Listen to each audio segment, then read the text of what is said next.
Good evening. It is Friday the 30th of September. My God, it's like October tomorrow.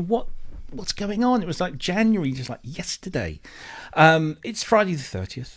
It's 2 minutes past 7 p.m. here in the UK. It's 2 minutes past whatever hour it is in your part of the world. Thank you ever so much for joining us. It's the ProSynth Network live show, episode 130. It's an easy one to remember this week. I have been practicing my presenting skills after last week's debacle, so hopefully it'll run a little smoother today. But we've got some great guests for you, and we are missing Ben. Ben's out working again. I don't know, part-timer. No, he's out gigging again with his band, and so hopefully, I'm hoping he's going to be here next week, because I'm not. So we can't leave Kent on his own. So fingers crossed Ben will be back with us next week. But yeah. So let's, before we go into our guests and talk to them, and also talk about some news topics in the second half of the show, let me just do all the regular housekeeping stuff. So first of all, thank you for joining us. If you like what we do, make sure you hit that like button under the video as the broadcast is going out. Apparently it helps. If you haven't already, please do subscribe to the channel and just hit that bell to get notifications. If you want to comment during the show, just use the YouTube chat, which I believe is that way. Or maybe it's down below, I don't know. Use that to comment during the show. And if you want to leave any questions for our guests, so we can ask them on your behalf, then please just put a big capital Q in front of it, and it just helps my eyes pick them out and put them into the little bucket that we pull them from. And of course, if there's anybody you think that would love to watch this show, please feel free to share the link around on your social media channels or whatever. That would be fantastic. So that would be great. As ever, we are present on all of the social media networks. So again, we're live streaming at the moment on Twitter and YouTube and on Facebook. And you can find us across all of those, including Instagram as well. And the handle is all at ProSynth Network. So very easy to find. If you want to buy our merchandise, there is some. As you can see, modelled here, and Kent's got his hoodie on. You can do that at vipergraphics.co.uk. They handle all our merchandise at the moment. They are based in the UK, so shipping outside of the UK might be a little expensive, and we apologise for that. It's kind of out of our hands.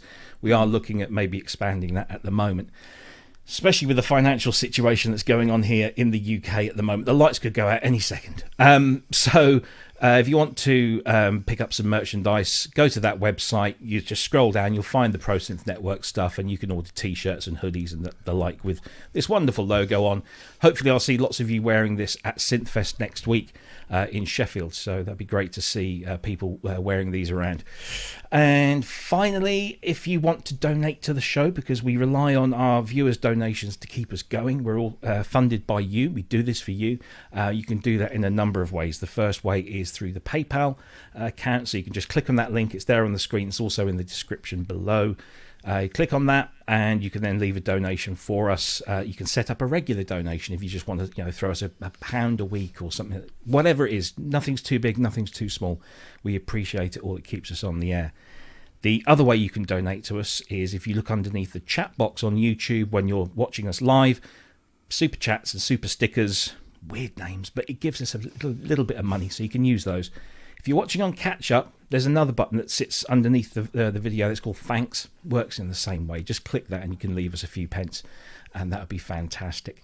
And of course, we also make a little bit of money from the merchandise, so everything helps us, pay for all the equipment and the software and the licenses and all that kind of stuff, and the holidays to the Bahamas.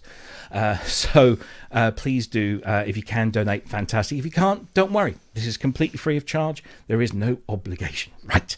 That is the housekeeping out of the way. Thank you very much indeed. Before we meet our guests, and I'm really excited about our guests this week because they are new to the certainly their company as it exists today is new to the industry and has caused an amazing buzz. I want to just bring in my fellow co-host, who is Mr. Kent Spong. How are you, sir? Greetings. I'm good, thank you. Good. Yep. Slight different layout in the room, I notice. Yeah, completely reorganised. Yeah. You're being irradiated from the right, this as opposed to up front. Tanning on the right-hand side. Well, I'm being irradiated from the front as well. Okay. It's just darker screens at the moment because I'm downloading Contact 14 Collector's Oh, is that Edition. Oh, so the complete 14, isn't it? Yeah. Has Contact 7 dropped yet? Because they said it wasn't going to come till next month. No, it's got 6 in it. Okay. But it's already got all the extra features apparently. So. All right. Because I found that a bit odd. Release complete 14, and then the disclaimer at the bottom said Contact 7 coming later in October. Yeah. Well, Yeah. Very odd piece of marketing. Yeah. I think most of it's to work with M1. Okay. Yeah, I'm finding a lot of stuff is finally catching up with that. But yeah. So it's only a 1 terabyte download. Oh, is that all? Yeah. Oh, well. Yeah, Should be ready by next week. April. Yeah. Which year, though? Welcome, as always. Great to have you here. Good to be here. And, yeah. Good to see you, as always. Well, it only seems like, I don't know, it wasn't that long ago since I last saw you. It was about 2 o'clock this morning, I think. I think it probably was, wasn't it? Yeah, jeez. In a park somewhere. Shh. Okay, sorry. Ken Spong, everyone. Thank you very much. So, we got some guests, and they are from a company called Groove Synthesis, who you might, I'm pretty sure you have heard of them in the last 6 months, because I've been banging on about them a lot, because they have come to market with an incredibly impressive new instrument that, well, we'll talk about where it comes from and what's inspired it in the time. But first of all, let's bring in, let's do this one by one. We'll bring in, first of all, Bob Coover. Welcome, sir. How are you? All right. Great to be here. Thank you for having us. And, thank you. Thanks for coming. Yeah. And we find about it. we find you in Northern California. Is that correct? Yes. Yeah. So most people have at least heard of Oakland. I'm right over the hill from Oakland right here. And this is the quote unquote Groove Synthesis headquarters. Okay, cool stuff. And joining you from Groove Synthesis today is also Mr. Mark Wilcox. Welcome, sir. Hey, everybody. Thanks for inviting us on. No, thank you for coming. And it's a nice little room you've got there. I can see Oberheim over there behind you. And is that a Voyager behind you there? Prophet? I've got all the sequential gear. Well, there you go. I got a vintage vibe. I'm giving Ken a run for his money. Yeah. I see that CS80 in the background there, Ken. Oh, yeah. yes. Well, it's Nice. one of 5 here. He's cornered that market, I think, just a little bit. If anybody wants their CS80 restoring or modifying or bringing up to kind of modern standards, with you do the MIDI retrofits and everything, don't you? Oh God, yeah, do all sorts to them. Yeah, whatever, he's your guy. whatever I mean, he want. did Vangelis's CS80, so I mean, you can't get much. What's the word I'm looking for? Help me out here. Better credentials. There we go. Than doing. Yeah, I think that's. No, that's great. And if you look somewhere back there, I'll bet you Mark's got a DX7 somewhere because It's with the rest of the hidden gear. okay, that's fine. No, but as I Ashamed. Hang on a second. No, not at all. Because I call Mark Mr. FM. We've got FM in the third wave. Yeah, exactly. Which is probably what to Mark. Yeah. So well, no, I have to get my leaning correct here. There's my FM tower of power there, with DX7s and 5s and 11s and all sorts there. Yeah, There's mine. It's in the cupboard. In the cupboard, vertical. okay. Hey, And there's a DX1 downstairs. So. Yeah. And mine is over. I shouldn't have said just Mark. I got to pick on Andrew as well. You guys have seen Andrew in the videos. He's our crack embedded programmer, and he loves FM as well. And he's got my DX7 too. nothing sounds like the old DX, the original one with that grit, man. It's like, no disrespect to modern FM coming from various people, but man, the DX7 still has that bite. It does. It certainly does. Let me just do my lights here. Hang on. Alexa, lights blue. Okay. There we go. There we go. And we're back into the professional mode. Right. So, guys, let's kick off Groove Synthesis. Where did it come from? Well, Groove Synthesis. We both Mark and I have sequential credentials, as we should say, and love Dave and everything. I had mentioned to Dave a few years back, I'd love to do something with wavetables in it.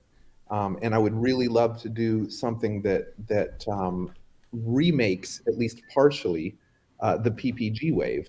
And he's like, sounds like a good idea. Not interested though here. but he said, go for it. And so that set me off on the path, grabbed Mark, grabbed some other folks. There's 6 of us total, and we are all working day jobs, and we are all, doing our best to get this through. And of course, you naively say when you first set off to do it, we're gonna get this done right away. But no, it's taken a few years. I'll just leave it at that. Well, I was going to say, when did the idea first kind of manifest itself? How long has that journey been? Probably, well, the idea manifested itself ages ago because I loved PPGs and I had one years and years ago. But probably formally, like the first piece of code to hit the programmer was probably late 2018, something. Wow. Like that. Yeah. Wow. So it's been a while.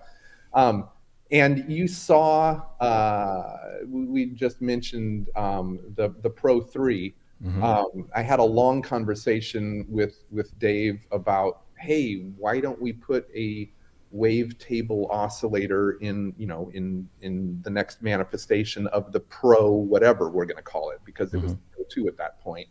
And so an abbreviated version of what we call the user wavetable in here is what's in the Pro 3 as well. Okay.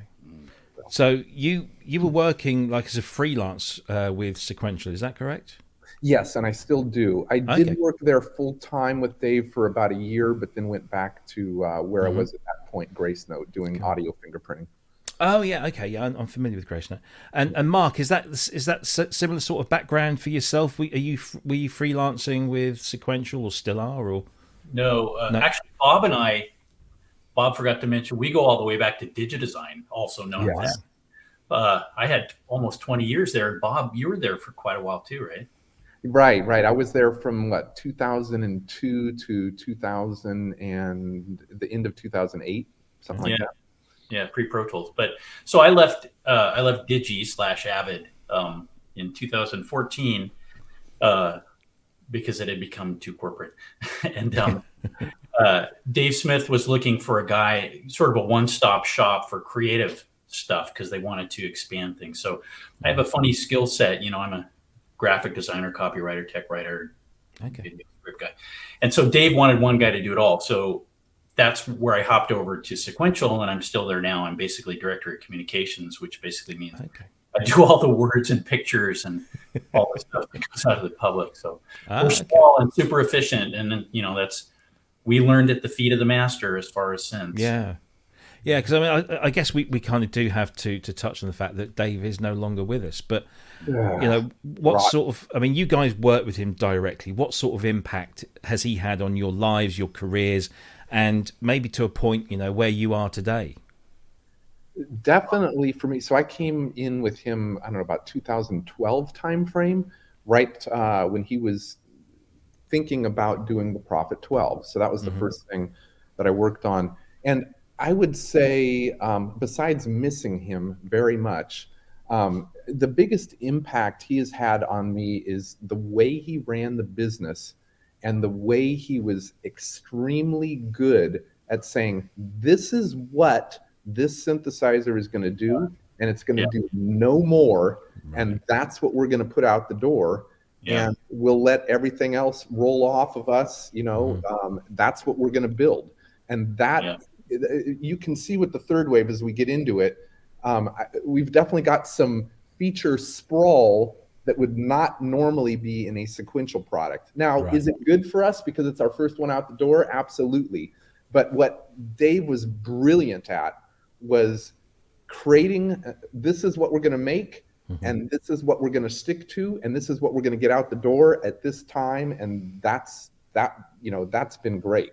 Yeah. How about you? Yeah. Or sorry, go ahead. No, so how about you, and what's Dave's impact on your career and outlook? Well, Dave had so many great qualities, and he is really missed because sequential still is a very fun place, but Dave just brought this character to it. He was a very human guy and with a lot of knowledge, and so he's really. But as far as like the instrument, primarily the instrument design thing, if you look at the third wave, the panel of third wave. So yeah, Bob and I cooked it up together, and I did the panel layout and the UI and stuff, because I used to do UI for Digi. But a lot of it has a lot of sequential DNA, because Dave had a genius for not only defining a product and delivering exactly that product, but he was really great at distilling features, always thinking about the user. And his primary concern always was, is this fun to play? Is this an instrument? Is it musical? Not, does it have a billion things buried in some menu? Dave was always about, it's got to be a musical instrument. You got to want to get your hands on it. And that's why Dave, after his brief thing with Reality, which is one of I think the first software synth, he went back to hardware, because he found tactile interfaces so much more exciting. So I would say we learned, a lot of the product stuff really from Dave, because he had a real genius for that, how to create a product, how to deliver it. So. Yeah, sure. So sorry, go ahead. I'm sorry. He had a quote that comes to mind, which will always stick with me. He's like, you know what? After you're done doing all that software, because of course I do software, he's like, this synthesizer over here, you're going to plug it into a wall 10 years from now, turn it on, and it's still going to work. There's no OS updates. There's it doesn't work on this particular OS, and you got to download this. It just works. Yeah, absolutely. No, it's definitely true. So before we get into the details of the third wave, which is your first product, I want to ask the question: did Dave, before he passed, get a chance to look at it, play it, see it, give you any advice or feedback? That's the unfortunate thing. He did see it. I mean, see pictures of it, that sort of thing. But he was due to see it, because we were not originally going to show at NAMM. It got leaked before NAMM, so we're like, we've got to show. So we were going to show it at NAMM, and of course he was due to be at NAMM. Yeah. And he passed away that week. So it was very bittersweet. I mean, I miss him terribly, but that was also rotten, because there we had this great showing at NAMM, and he was going to finally get to sit and play it and see what we came out with. And that was it. Yeah, terrible timing.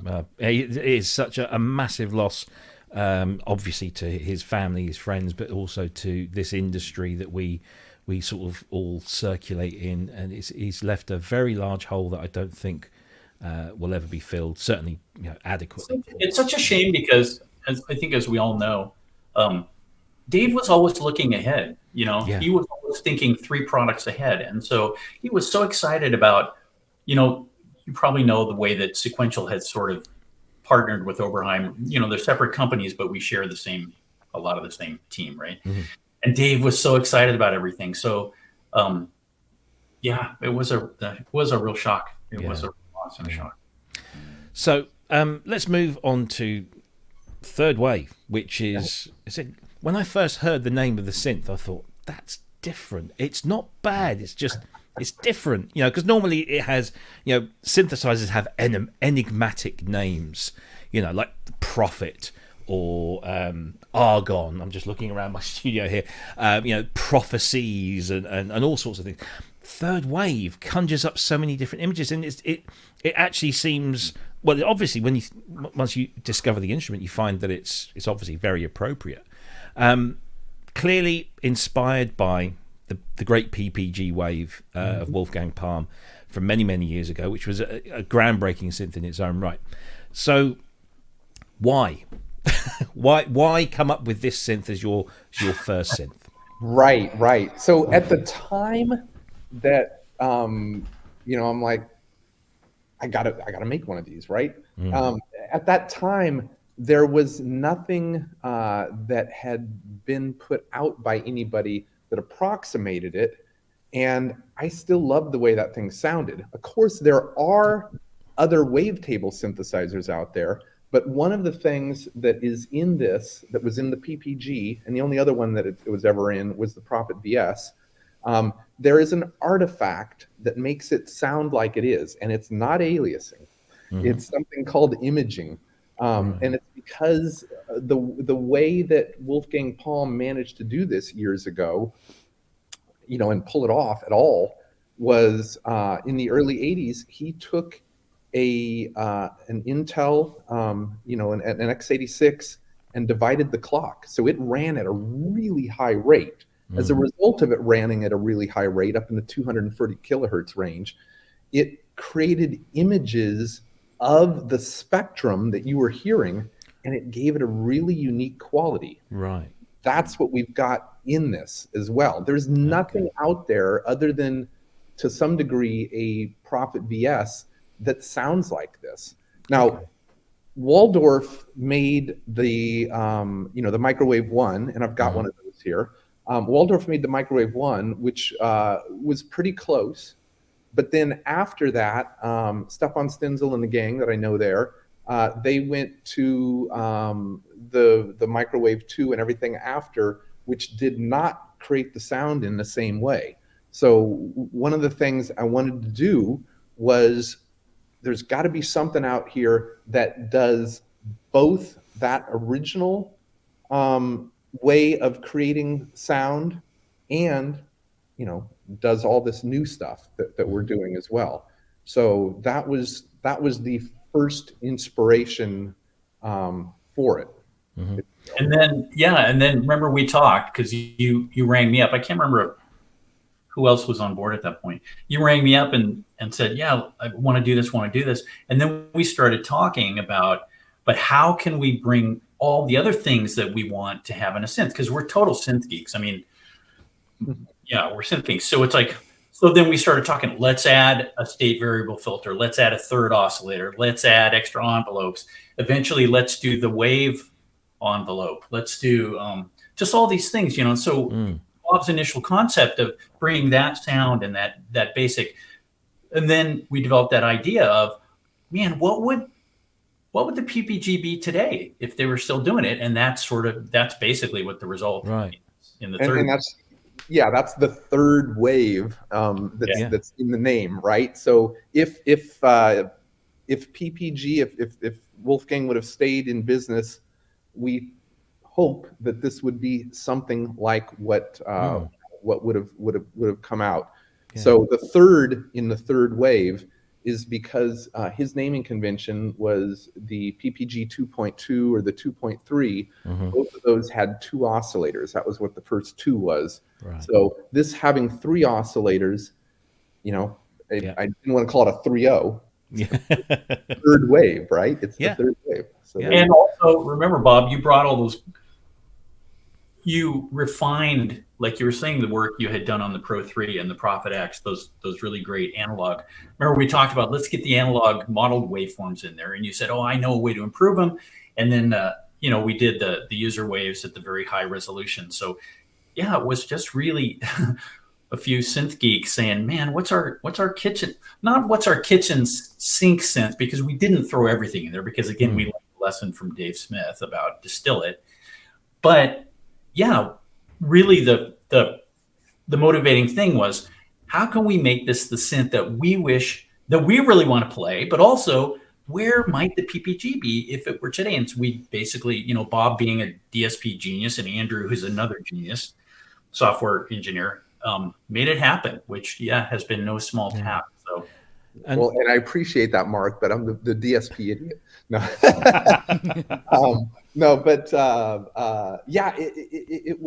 it doesn't cover all ground, as Mark just said, but it covers a monstrous amount of it. It will do the PPG dead on, but it will also do the modern user wavetables at 96K, and then it will also do the analog modeling. And of course, it's got 24 analog filters, and it's got 24 voices, and it's 4-part multi-timbral. So it's a whopper of a synth. Yeah, definitely. Yeah, definitely. So from a UI perspective, obviously, Mark, you said you were you designed this front panel. Can you just take us through your process of it was kind because when you look at it, obviously the blue is a giveaway, but you've used the same or similar buttons, you've used similar knobs on this thing, but obviously, this has got a better screen on it and there's more going on. What was your kind of inspiration and your thought process in creating the user interface on this? Because it is a very comprehensive UI that you have there. So again, credit where credit's due. Bob and I did it together. So okay. I never owned a PPG. I've owned a lot of gear and loved a lot of gear and still do, but I had never had a PPG, and Bob did. And so I think he shipped one up here, didn't you, Bob? Yeah, well, yeah. So we said, okay, let's keep that character, the vibe. We know we want the same kind of buttons, more or less, to the extent that we can, because we made them custom. Okay. Let's keep the same knobs, more or less, because again, we had to make them custom. Let's keep that beautiful blue and let's improve on it. Bob is a cyclist, and there was a particular blue that Bob loved from cycles. And it's like, let's make it this beautiful blue. And we just tried to enhance everything. So once we had those essential marching orders of, let's make this thing a really beautiful modern day, what would the PPG have been kind of thing. And then it was just a matter of, like you do with the UI, it's like, what are our functions? What are our basic synth functions? Subtractive synthesis is sort of the model, even though it's a wavetable. And then how do you fit that into the available space? We knew we wanted it to be 5 octaves. So then you start with the typical signal flow that you have on most synths, and having learned, a lot of stuff from Dave, it's like, okay, let's move from the oscillators and LFOs, LFOs, filters. We'll have a display on there so you can access stuff that we have to put in menus. And then you've got your envelopes and your effects. So it's basically, you just think like a user. What do you want to get at first? What do you want to get at the most? And you just sort of make a left to right signal flow. Yeah. And then, with some iterations. And so then I did a Photoshop mock-up because it's quick. And then as we refined it and we brought our hardware guy on, we refined the spacing for the boards, and we just made some adjustments. And that's sort of how it came together. A lot of, it wasn't much iteration. The last thing I think we added was the wave surfer knob, right, Bob? Yeah, that was the last. I'm like, you know what? This is a wavetable synthesizer. Dave's always got a big knob for the filter. I want a big knob for the wavetable surfing, Yeah.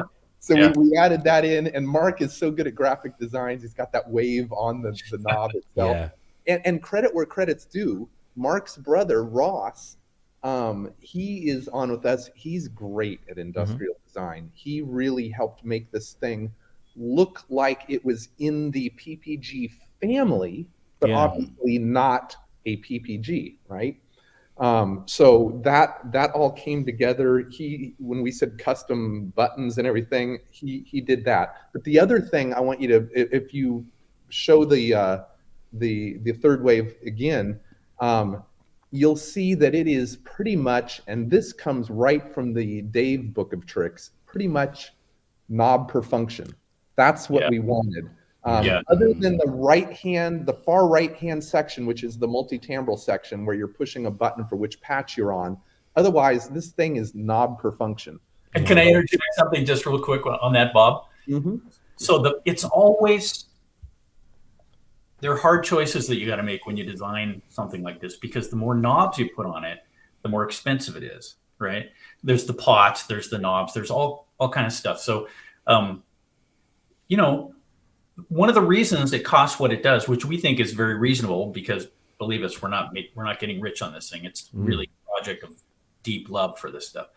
But we had to make those hard calls sometimes where we want to give everybody as immediate access to everything as easily and quickly as possible. But, oh my God, if we add that section, like when we put on the wave envelope, well, heck, that's another 6 knobs and 5 buttons. Okay, that's going to cost this. It's like, okay, but we got to do it. So the whole exercise in making an instrument, if you talk to anybody, is, man, you just got to make hard choices. And sometimes it drives the price up, and then also, just the hardware and the supporting hardware. So that's one of the big reasons why things cost what they do. And then metal and all kinds of stuff. But anyway, I don't mean to go down that road, but it's super fun to have absolute freedom when you start an instrument, because you can dream it up, you can make a blueprint, and then putting it actually into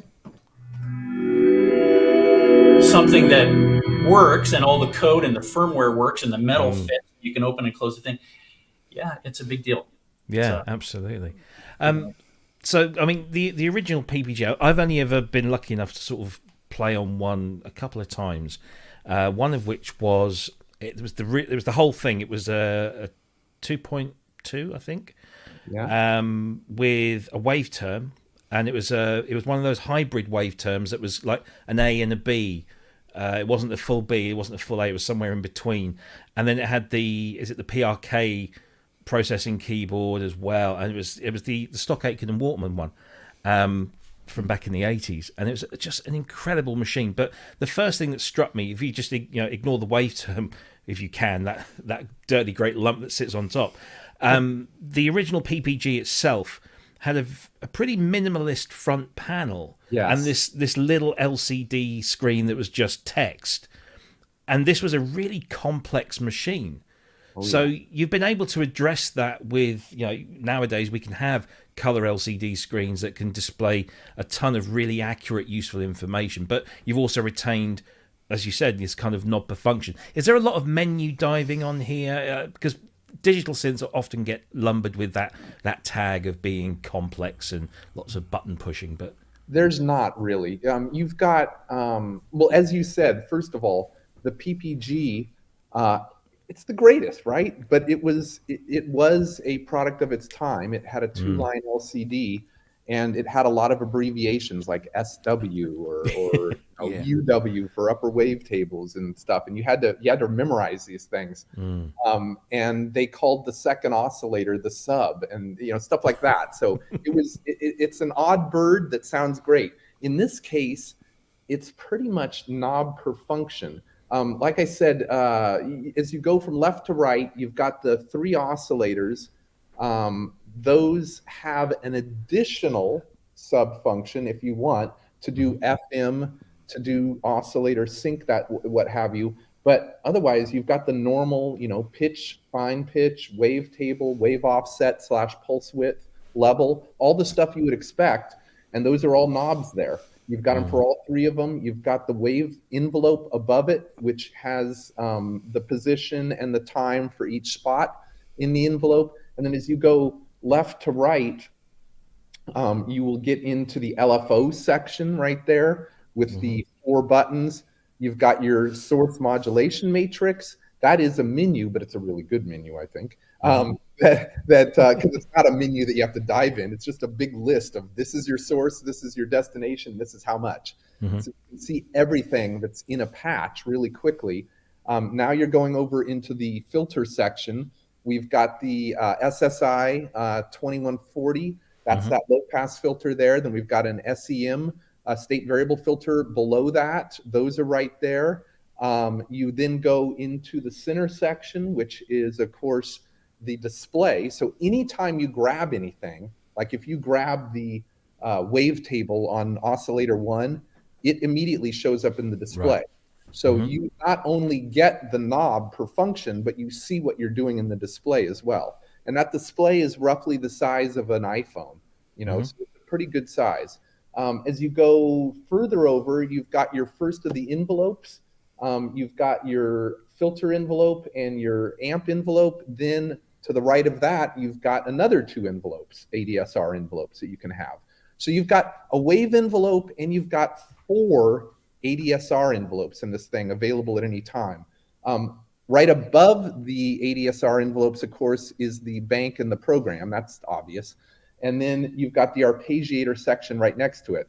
Now, where do you get to the menus? You finally get to menus when you're far right. So the very far right, you've got those 4 buttons up at the top. And if you can read it, it says multi-part. So that's the multi-part menu. And what that does, I mean, it's still pretty intuitive. Mark was great at this, and we took a page also from the Ensoniq book, because my old Ensoniq EPS also had buttons like this.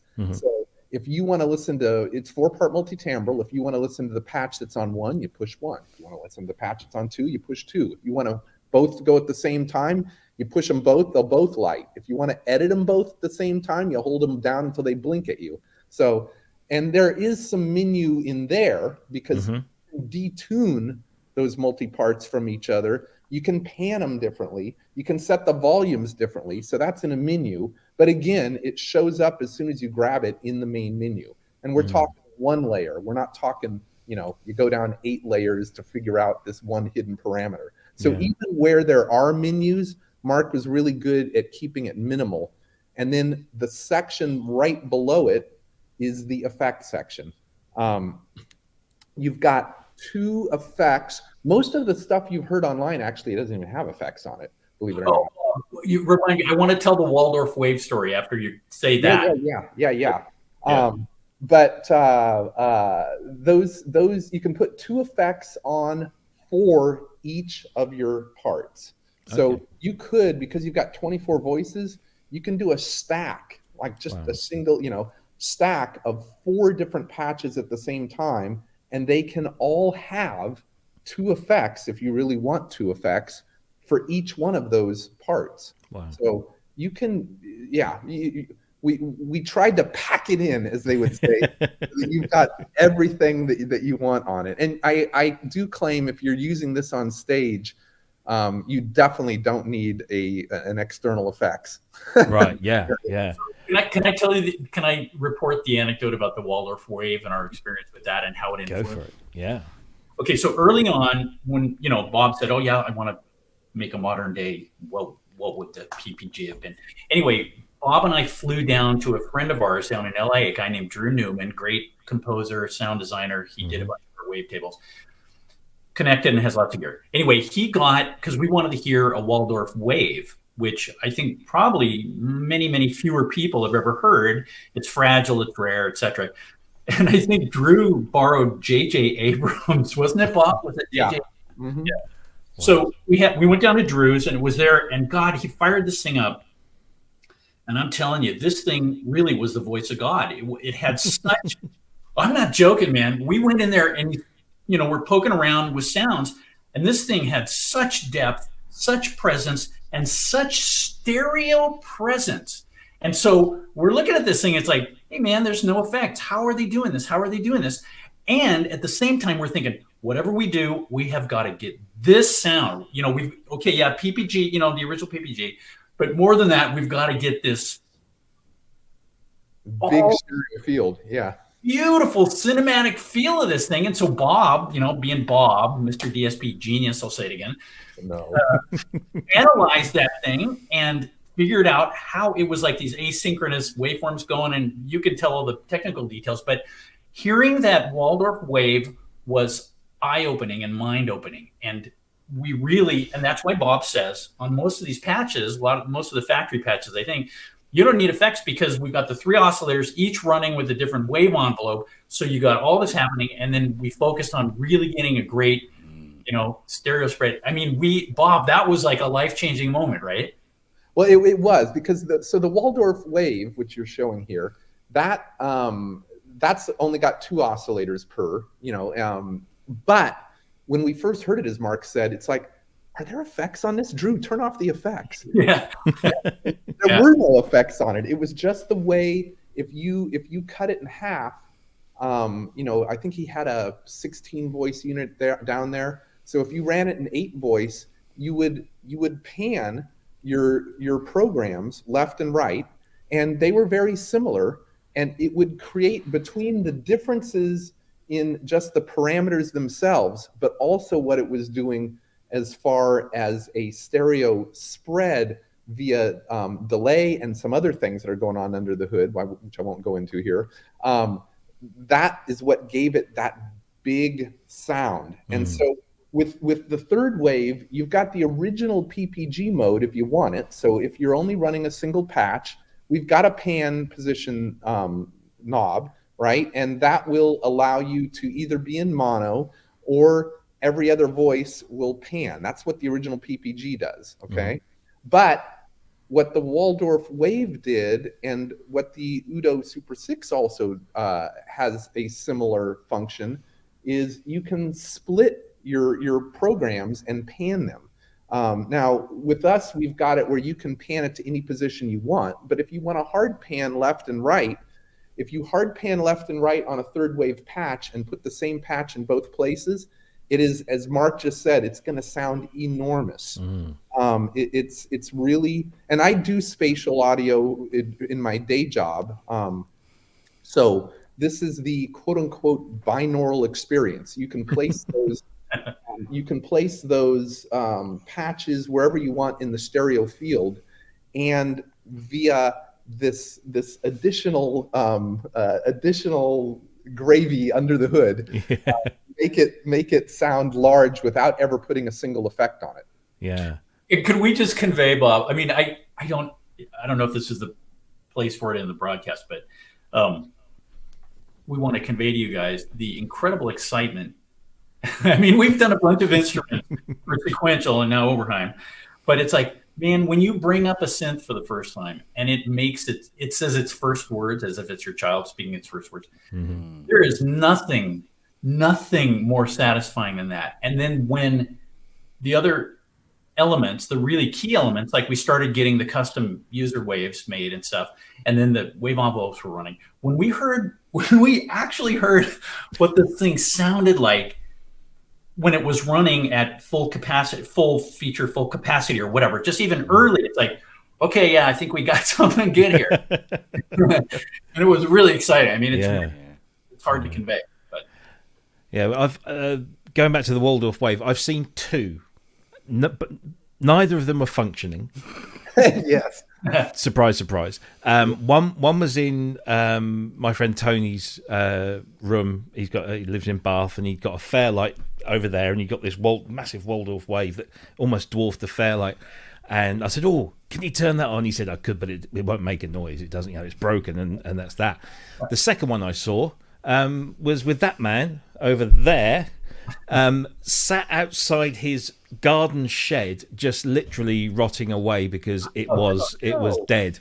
It was dead as the proverbial. 16 voice one as well. Oh, yeah. And I saw it, and it was one of those kind of weeping moments. Oh my God! There's this doorstop essentially. That's all it was at that point, wasn't it? Yeah.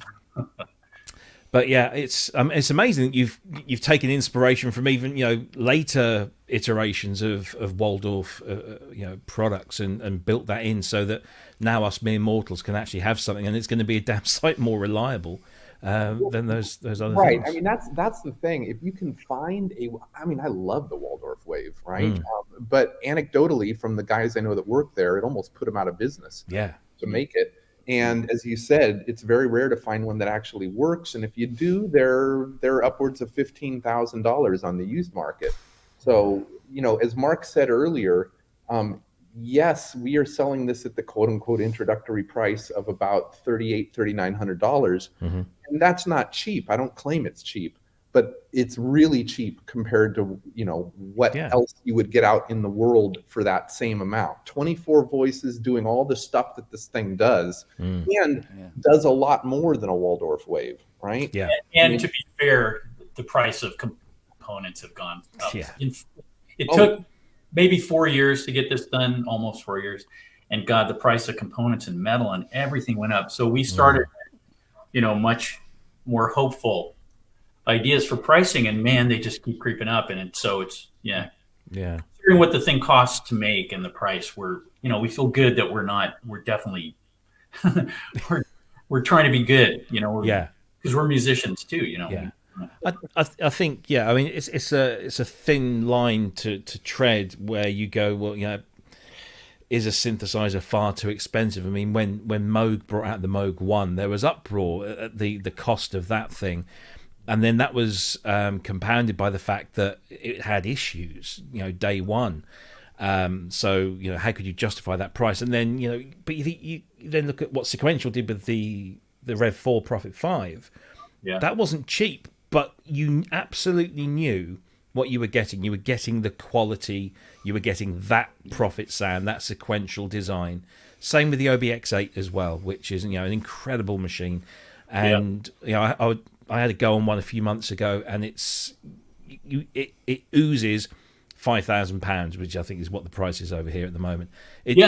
No way does it make you think that it's overpriced.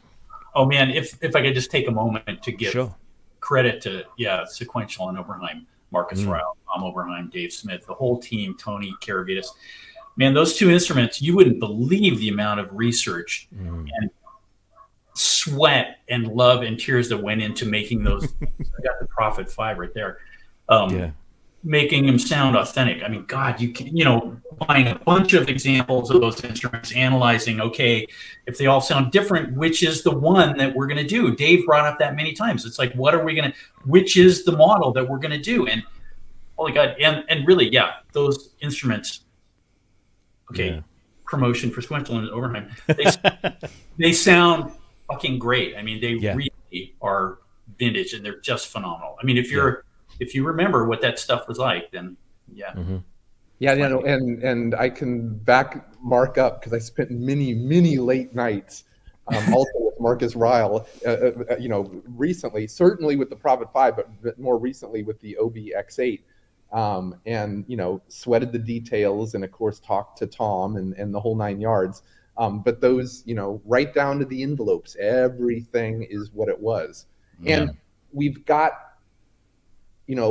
the same thing. You can go into those modes with the third wave. So coming back to the third wave, I can't be more pleased to say how high quality this is as well, and how we sweat the details to make sure if you are going to do a PPG sound with this, it'll do it. It'll do it. And right down to talking, you mentioned before we got on, I got to give him credit. Andy Thomas over in your neck of the woods.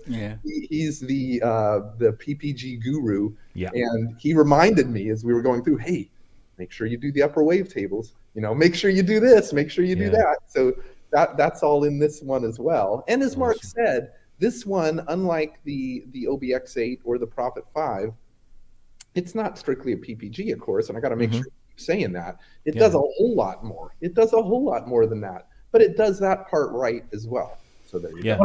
One of the benefits of being really small and having a couple of engineers that have OCD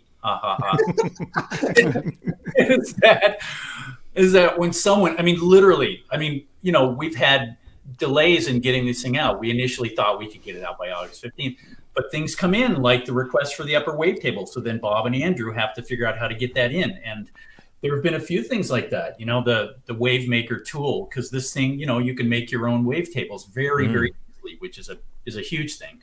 And making that work. But then we had someone say, it would be really nice if you could trim it. So of course, true to form, Bob and Andrew slammed that in there. And it's like, in a big corporation where you have a blueprint that is fixed and a ship date that is absolutely fixed, and revenue that depends on it, and shareholders and stuff, man, you got to hit all that stuff.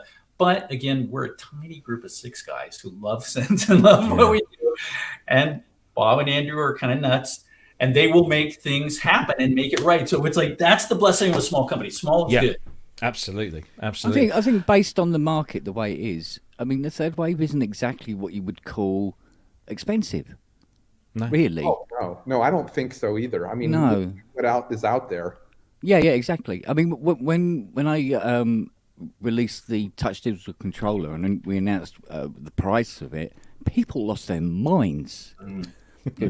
So, and but now they're going, what was it? Exchanging for about 4 or 5K or something. Or something like that, if they can get one. But no, this isn't what I'd call expensive at all. No. Well, especially, that's what I keep coming back to, especially for the feature set, right? That's what I got to remind myself. You're getting, and I got to remind everybody else, right? You can run 4 independent synthesizers in this thing, right? You've got stacking or multi-timbral, and you still got a 6-voice synthesizer, even then. So it's And coming back to what Mark mentioned, I gotta follow that up. That is one of the really cool features on this thing, is that you can make your own wavetable. And of course you can make your own wavetable even with the PPG if you had a wave term, as you mentioned. I had one ages ago with the wave term B, and you could make your own wavetable, but it was a taxing experience. And as Mark mentioned, we had Drew Newman before I got the wavetable maker fully functional. He made some of the wavetables that we're shipping with, and he was doing those by hand. So when you have to make a wavetable by hand, that's a mind-numbingly large amount of work. Yeah. We're all divorced now. That's So I've got some questions I want to find. I want to get one of mine in first. So you mentioned the wave term and building your own wavetables. If somebody was to have a PPG and a wave term to the left here, and your machine to the right, the amount of functionality that the wave term brought to the PPG, is that baked into the third wave, comparatively speaking? Some of it. So I don't want to give people, and I say this in most of the talks or things that we put online, it's not a sampler. If you had a wave term B, you actually had a sampler. It would play the samples back as 12-bit on the PPG, the 2.3. Yeah. So it would convert them from 16-bit back down to 12-bit and play them back that way. But it was a sampler. If you had the wave term, you could sample. They weren't very long, and I'm not remembering off the top of my head how long the sample time was. I want to say 4 seconds, but everybody can, get me later for my ball there. But what you also could do with the wave term was it had a kind of a primitive sequencer. We've got a very good sequencer built into this thing, pattern-based sequencer, song mode, just like you would expect with a drum machine or an MPC or something like that. That's in there. Much easier to use, in my humble opinion, than what I used to have on the PPG. And then the PPG would do, with the wave term, would allow you to make your own wavetables. That is built into this. And it's not only built into this, you can, and I'll use the term, but I'm going to then correct myself, you can sample audio into it. You can bring audio into it via the USB port that you've recorded, but then it will take that sample and it will make a wavetable for you automatically. But it's still a wavetable. I want to make sure everybody that watches this or that is interested understands that is a reduction of that original audio to its component parts, if you will. So you have 64 independent cycles in a wavetable, and that's what a wavetable is. But that allowed you to do the same things that you would do with the wave term, except for the sampling. It's not a sampler. Yeah, sure. So we've got a question from Andy in the chat. Thank you for the donation, Andy. You don't have to pay for questions, but we love it when you do. How far can you push the wave maker function with custom wavetable samples? What do you mean by far? Yeah, I'm not sure exactly what you mean by far, but it will take whatever audio you put in, and it will make a wavetable out of that.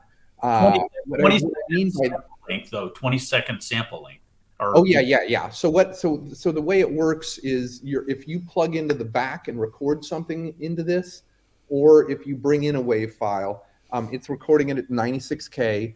It goes for 20 seconds, as Mark just said, and it will then look at first for pitch, right? Because the best wavetables, at least in my humble opinion, are pitched, so that you can actually make your oscillator make a pitch.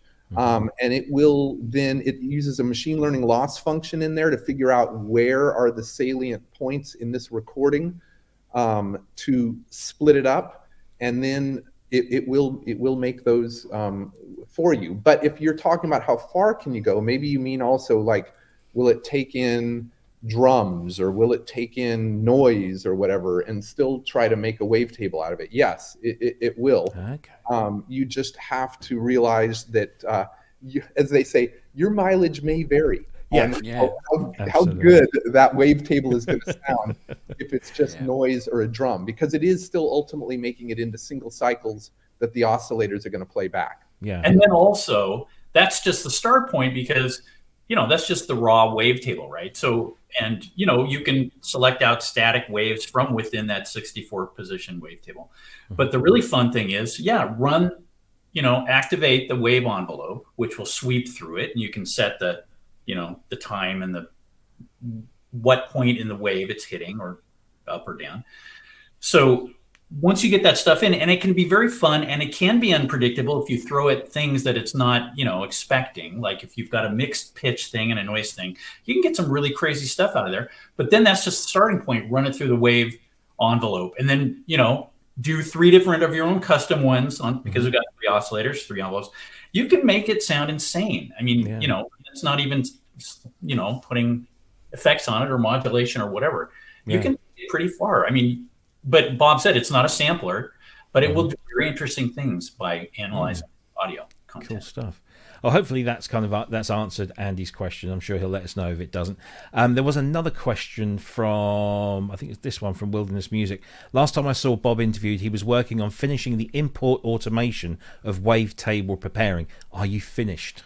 Yes. Yeah. That's the shipping version that I've got to go to the warehouse later today for that has the complete wavetable maker. And as Mark mentioned, we had one of our beta testers who had an early unit suggest, hey, it would also be great if you could select where in this recording that I've just made that I want to make the wavetable from, right? So that also got added. So yes, it will take in you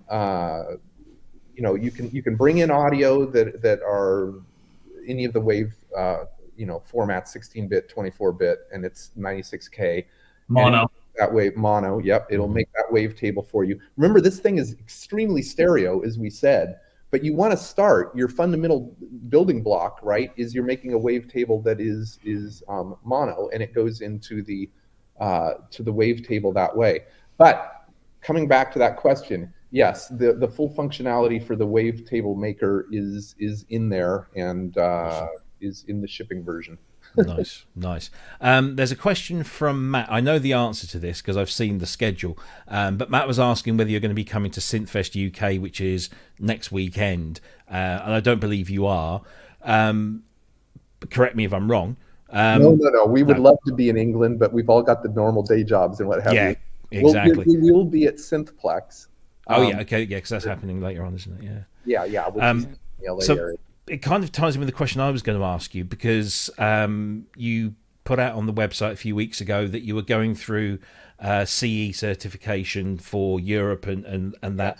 So, because at the moment you can only buy these direct from yourself. Well, that was the original setup. Are you planning to distribute these globally so that we can maybe circumvent import duties and all that kind of stuff? To TBD, I guess I got to say. Determined still. What I mean by that is we do finally have, hopefully we're not going to get crazy emails off of this. We do have the CE. It did finally pass CE certification. Awesome. So we will be able to sell direct on the next run. We're sold out of the run, but on the next run, which should be early mid-November time frame, should be. Don't hold me to that, because Lord knows everything could go wrong has gone. It's wild, because I can say I'm a good programmer. I know DSP pretty well. Man, you got to fasten your seatbelts when you get into the whole manufacturing game. But anyway, so that set we will be able to actually sell direct to folks in Europe and Australia especially. We've gotten loads of inquiries from your neck of the woods, and especially from Germany, which was, of course, the birthplace of PPG.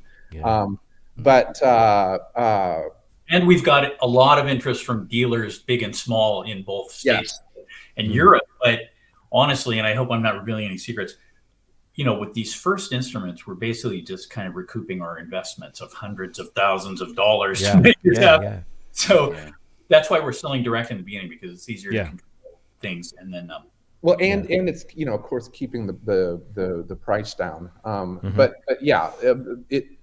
it might well be the case that we go to Europe with a dealer network. We've definitely, as Mark said, got the inquiries for a dealer network in Europe and in Australia. But the main thing is, hey, at least for this next batch, we will be able to get some of them outside of the U.S. Yeah. The only thing we've done so far is outside of the U.S. and ship to Canada, but nothing over the neck of the woods, except the illustrious, and I love her, Polymatics. Yes. Yes. Yeah, brilliant. Yeah. Kent, didn't Ty say that he'd had a go on one of these, and was it the one that Paula had? No, Paula took it round to him to try it out. Yeah. I knew somebody over here had a chance to fly. And I want to, but I was hoping to see Paula next week. I'm not sure if she's coming because certainly Dove Audio is not on the exhibitor list for next week. But I'm hoping Paula will be around because she's just amazing. So so good. Yeah, I mean, I'm certainly fingers crossed if this economic crisis doesn't get any worse than it is. Going to try and put some cash aside, and because I've wanted a PPG. Well, for as long as I've loved Fairlights, and they were just these big, impressive, visually and sonically machines, and you just got it. It's just an amazing thing. Let's see. We've got any more questions? Oh, by the way, so Peter James Stephen was asking about shipping to the UK. I think we've answered that now. So hopefully in the next batch, that should happen, and I guess details will be on the website. We'll get things up. Don't again. I can say we're not holding you to that. But we should absolutely be able to finally ship these over there. We're shipping them direct, obviously. We also finally have shipping that doesn't cost an arm and 3 legs to get it over there. Yeah, that worked out. So that should be something coming up. Yeah. I was gonna, as you look for the next question, Rob, I was gonna say to you. Yeah. I'll say again. Wolfgang Palm, one of my childhood heroes, the man is a genius. I can't even believe he got this thing to work at all, given the technology he had back then. But to your point, this thing is, because I've got 2 PPGs here, and thank God for Alexander at Virtual Music for fixing them. But they are fragile. They don't do half of what this, not even a quarter of what this thing does. Save your. I will recommend, Rob, save your money. Let us get you one of these, and then you will have something that will continue to function for many, many, many years to come, and will fill that bill. Yeah, absolutely. Sorry, go ahead. No, I was saying I'll make do with the Waldorf plugin for now, but I know it's nothing compared to this. But yeah, and sorry, Bob, true to Bob's character of detail-oriented stuff. He's been very good about trying to recreate. We haven't recreated the PPG banks, but there are several sounds that are representative of classic PPG sounds that are in the sound banks. And Bob's been very, very forceful in his insistence that we do that. Yeah. So many people have asked us, hey, will it do a PPG? Well, yeah, that was the inspiration for it anyway. So that's the reason. So we don't have monstrous amounts of them, and more will come out, of course. In fact, Allie Cassidy, I'll drop her name. She's another repair person over here that works on these. She loves it. Yeah. She's going to actually try to make she told us she is going to try to make a freeware that will take the SysX from PPG and make your patch on the third wave. So that'll be great too. Yeah. I want to get her on the show. Yeah, there you go. Absolutely. But there are, as Mark just said, with the shipping version, I think we've got, I don't know the exact count because I did most of those, but I think there's about 17, 18 factory patches or patches from Virtual Instruments, who I'd mentioned earlier. He's got a set that I've also got on the PPGs here, and they sound great. And and this was, as you've heard in probably some of the videos on YouTube, there is, let me put it this way, they're not dead on, because nothing's ever dead on, but they're as close as the 2 PPGs are to each other. So there you go. Yeah, and again, kids, if you want to expand the presence of your preset, copy it to multi-part number 2 and fiddle with a couple of settings and pan them hard right and left. You've got the voice of God. So Then you've got the PPG doing things. Yeah, exactly. Yeah, as Mark said, then you take the PPG to the next level by making this enormous stereo patch. Yeah. I just want to mention Dina Perlman's in the chat. She says, hi, Mark, by the way. Hey, Dina. And thank you for your donation. Honestly, after what we've been through, me and Dina this week have been through trying to get stuff over from the foundation to me in the UK to take up to Synthfest next week. Oh my word. We talk about shipping costs and customs duties. Oh, it's just crazy. But we got there, and hopefully all that stuff will arrive next week. And it'll be there for Synthfest next week. Dina is going to be here. She's flying over from the US. She'll sign your posters. Ollie Freak's going to be there doing all that stuff as well. So make sure you come up to Sheffield just to see Dina. Thank you for your donation. Much appreciated. There was a bunch of chat, and I'm looking at the timing. I want to sort of rattle through these fairly quickly, but there was something in the chat being discussed while we were talking about something else about possible rack mount versions. Have you considered rack mounts? Because I think the excuse me, the debate that was going on was, wow, that's a user interface. How are you going to get that into a rack mount module? Exactly. So I'm going to let Mark do most of the talking on this, but it's not a function, right? If we take the keyboard off, sure, you can do a rack mount, and it would look similar to Mr. Oberheim's expander, right? I mean, I love Mr. O's expander, but if Mark's a genius at the industrial design and figuring out what the user layout should be, but we would have to, if you want it to be a rack or a desktop module that is smaller, it's going to lose some of the functionality. And that's why we said, I'd rather go on to the next thing, because we've got a bunch of ideas. And as we said earlier, Dave's always got 3 things in the bank, and so do we. But yeah, Mark, speak to that rack mount device if it's even possible. The reality of rack, let's just say desktop, right, for now. Because if you rack mount, how are you going to fiddle with the controls if you want to edit it? That's not very fun, and you get screen or whatever. So even if we're a desktop, there's ways to do it. I mean, like the sequential Prophet 12 was brilliant. I give Tracy Wadley credit for that because he figured out the UI for that. He's one of our teammates and a sequential guy. There's ways to do it where you choose the absolute essentials. You keep all the filter controls. You keep at least 1 or maybe 2 of the envelopes there in the office. You just figure out what the absolute must-have things are and stick them on there. But having said that, desktops don't sell as well as the keyboards. And honestly, as Bob said, we've got some cool stuff that we'd like to get onto. So you have to take all that engineering time and manufacturing to get all the stuff we went through with just the sheer brutality of getting the thing made in a physical, tactile thing. Which is time and effort that we could be putting into some of these other things that we've got. Yeah. Well, Wagyu in the chat said he solved the third wave module format. 2 6U modules with a crosslink cable that can track above each other side by side or work on the table. There you go. Problem solved. You're hired. Okay, Tell him to send us a. Send us an image. Emails on the website. Thanks. Shout out, since we're doing shout outs to everybody that we influence this and we love. Shout out to Manny Ojeda and David Willenbrink of Digi, who taught me everything I know about UI. Nice. There was one final question from Wagyu. He's always in the chat, and he's a very generous guy. That he always pays for his questions, which is lovely. So there's another 5 Swiss francs in the bank. He wants to ask a question on sequential, seeing as we got here. Why are all the modules random widths now instead of all working with glorious 19-inch rack formats? Oh, you mean the desktop? Because sequential doesn't really do rack mount stuff. Yeah. Prophet 08. It's mainly because of the control set. It's that question. And talk to Andrew McGowan, who's a great designer, who is the primary guy at Sequential. It's like you don't want to cheat users from what do you got to get your hands on. And so sometimes there's too many controls to fit in the 19-inch format, or because the knobs will get too close, then you're pinching your fingers. It's no fun. So it's a real challenge.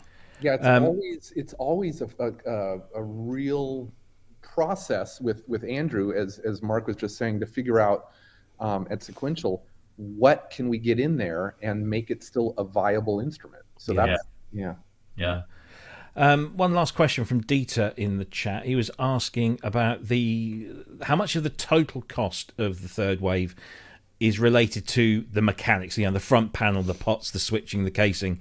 Is it heavily leaning towards that, or is code development? Isn't the metal the single most expensive part, Bob? Isn't it the metal? Yeah. The metal work, it's aluminum, okay?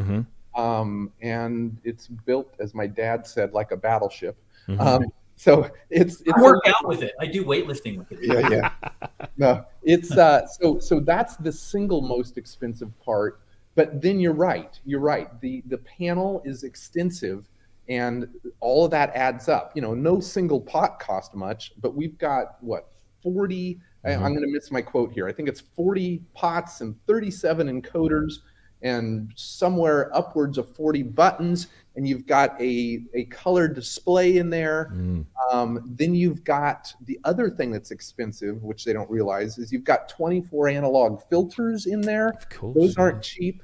And then the actual analog devices, systems on chip that are actually making the digital part of the front end. We're not having to do it like Wolfgang did with an x86. We're actually got some horsepower here, but those are also not cheap. So this has got the equivalent pretty much of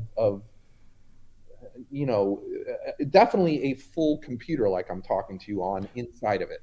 What sort of processors are you rocking inside these things then? They're systems on chip from Analog Devices, and we've got a lot of good folks there. Greg Gerling, we love you. And those are they're SC584. So what they are they're pairs of DSP chips with an ARM on them. And that is, the DSP chips are running all of the 24 voice oscillators that you're hearing. The three oscillators that you're hearing that add up to 24 voices. And then one of the SoCs, the back end, is running the effects engine for us. Because like I said, even though we don't talk much about the effects, you've got 2 effects per multi-part. That's a lot of processing as well. Yeah. And the chips, like with Moog and everybody else, we're all being choked by not very good availability of chips. And that's really controlling the number of units that we can produce. It's a real bummer. Yeah. There's a certain car company here in the Bay Area who I love that's too expensive for me to own. They're getting our chips, doggone it. It's highest bidder, I suppose. Gents, I mean, look, first of all, congratulations on coming to market with, truly, I would say, lots of people say it's an homage to this. It is a unique synth in this marketplace with a unique attitude and a brilliant design. And of course, the most important thing, it sounds bloody amazing. If any of the video, I'm going to say I've not heard one in the flesh. I'm sure that will just enhance my love of this thing. I desperately want one of these. But congratulations for bringing this to market and winning an award at NAMM as well as best newcomer or best coming. It was something along those lines, wasn't it? Best up and coming company. That's it. Yeah. We were, like Bob said, we got leaked and we had no plans to do NAMM. So we had literally 2 weeks.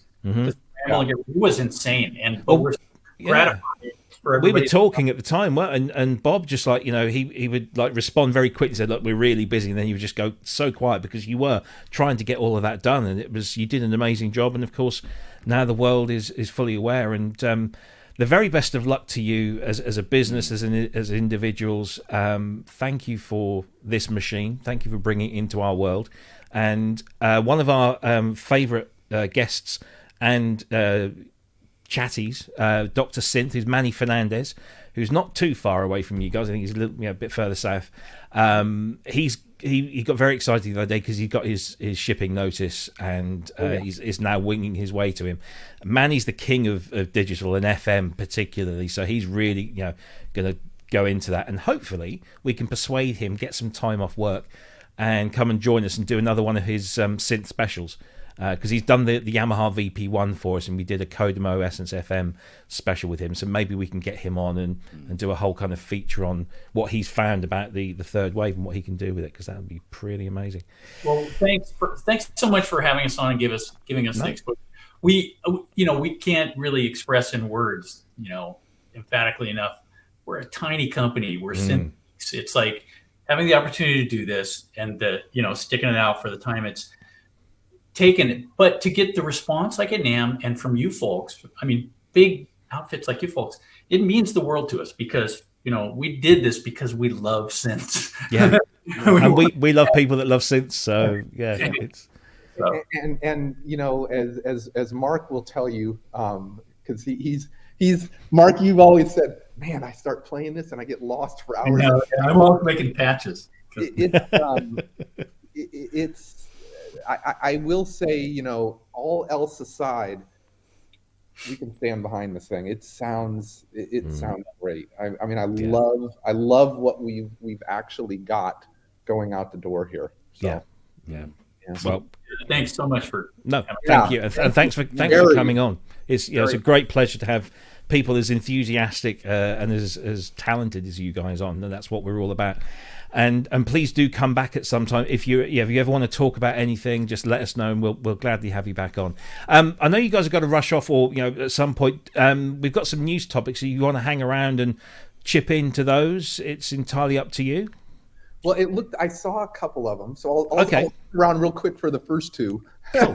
All right, well, let's bring some of those in. Let's see. I'm going to jump because I got other responsibilities. No worries. And I do too, so I'm going to jump pretty soon, but I'm going to stick around for the first two. Thank you, Mark. Yeah, thanks, Bob. Thank you. Thanks. See you soon. Much. Take care. Bye-bye. And I hope the financial thing sorts out. It'll be fine. We'll get through it. Thanks, Mark. Take care. Take care. So let's talk about a couple. There was one thing, Bob. What were the two things that you were quite keen on? Because I'll do those first. Well, and not so much keen, but because I happen to have Apple as my day job right now. One of the things I mentioned was operating systems, and something that Roland was doing where they were no longer going to support. Good call, because that was the one I got at the top of my list. So yeah, let's bring this in. So this isn't really. I just wanted to kind of. It's not so much news, because basically Roland Cloud have updated Roland Cloud Manager to version 266, I think it is now, and it contains a whole bunch of performance updates because Lord knows it needs them. But there was one thing in here that stood out, and it's the thing they've made stand out in bold here.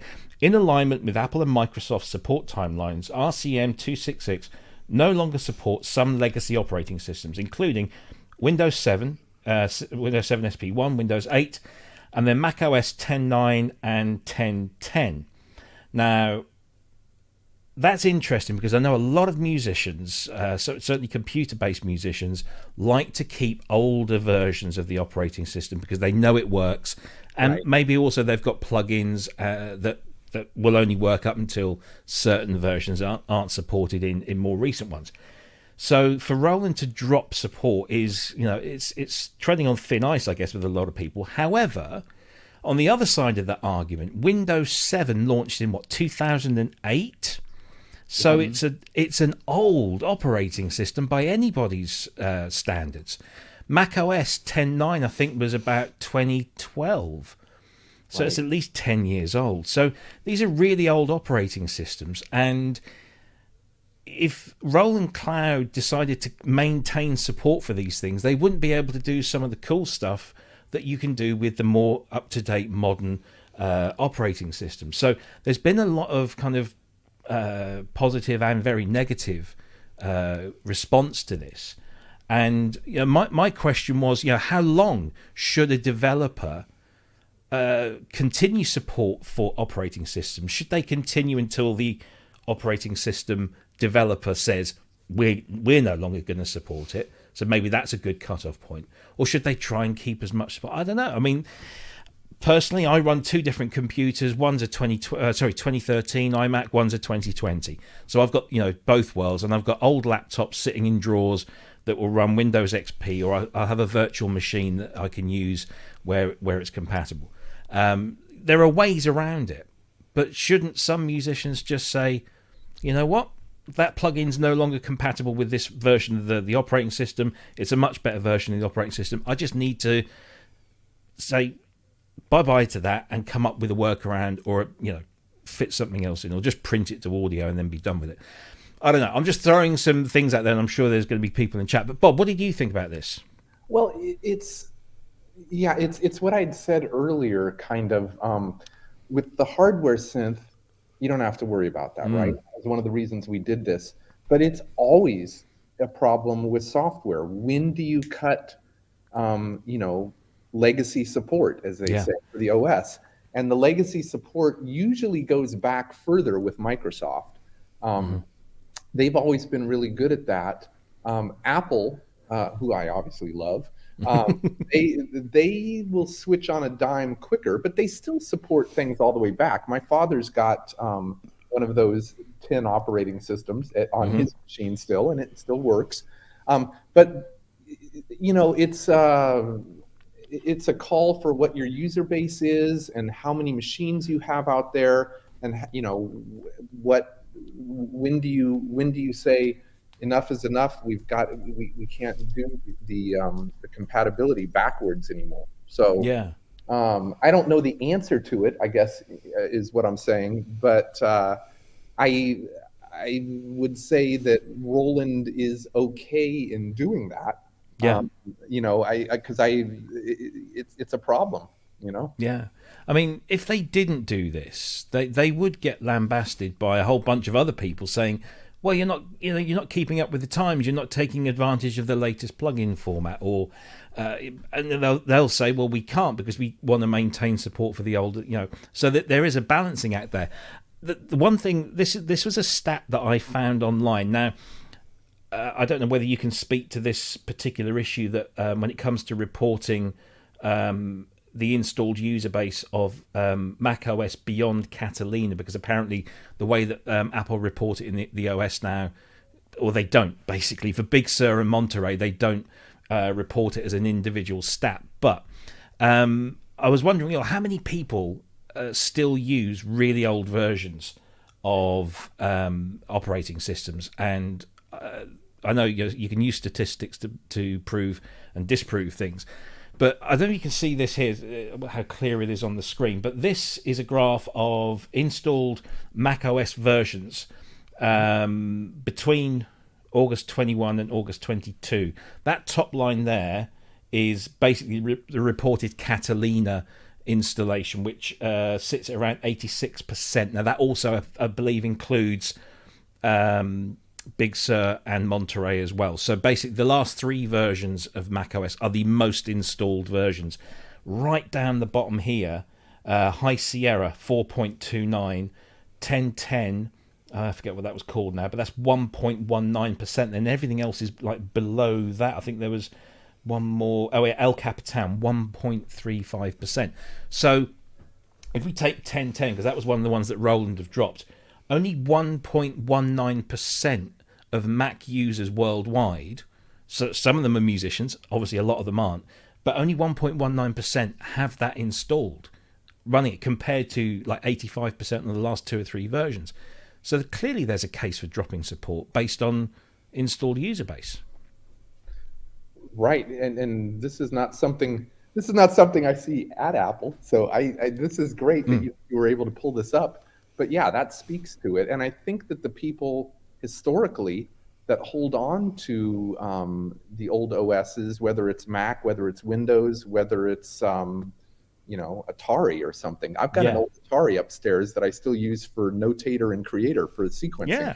Yeah. And a lot of people do. Heaven forbid, I would never use that for anything, modern day, or expect it to be supported.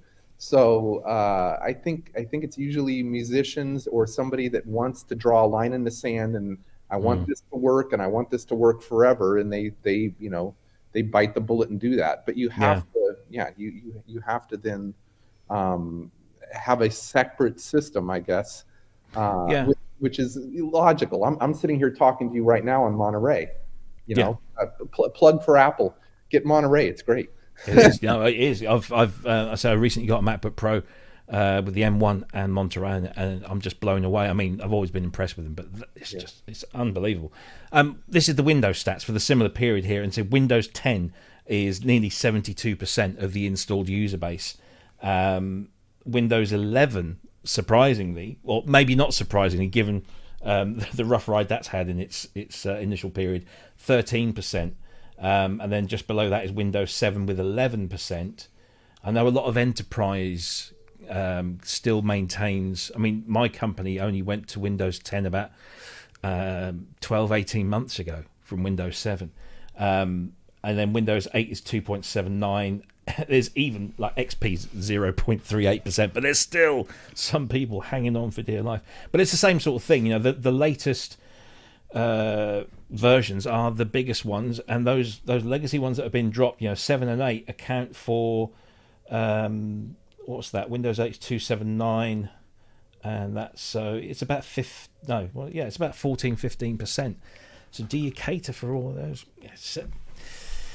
It's always going to be a contentious issue, and I've just realised those numbers are big there, and I didn't have to look and peer through my eyes at those tiny numbers on the screen. It's an interesting thing, but Roland Cloud Manager has been updated, and so they've dropped that support. They've added support for the upcoming version of macOS Ventura, which I think comes out next month, which is some point from tomorrow onwards. Improved startup times, which is always good. They fixed some other issues in there, but it was just that thing about the operating systems being dropped. And also, if you were a Sound Canvas user, the Cloud Sound Canvas user, support for that has been dropped now from any of the new versions. It's not supported in macOS 12, macOS 13, or even on M1. So if you were, like me, loving the Sound Canvas because it meant that I didn't have to fire up my hardware one, you can't do that anymore. Right. Well, let's see. And I've got to say goodbye to you all. Yes. But the other thing that you had on your list was something about Depeche Mode announcing something new.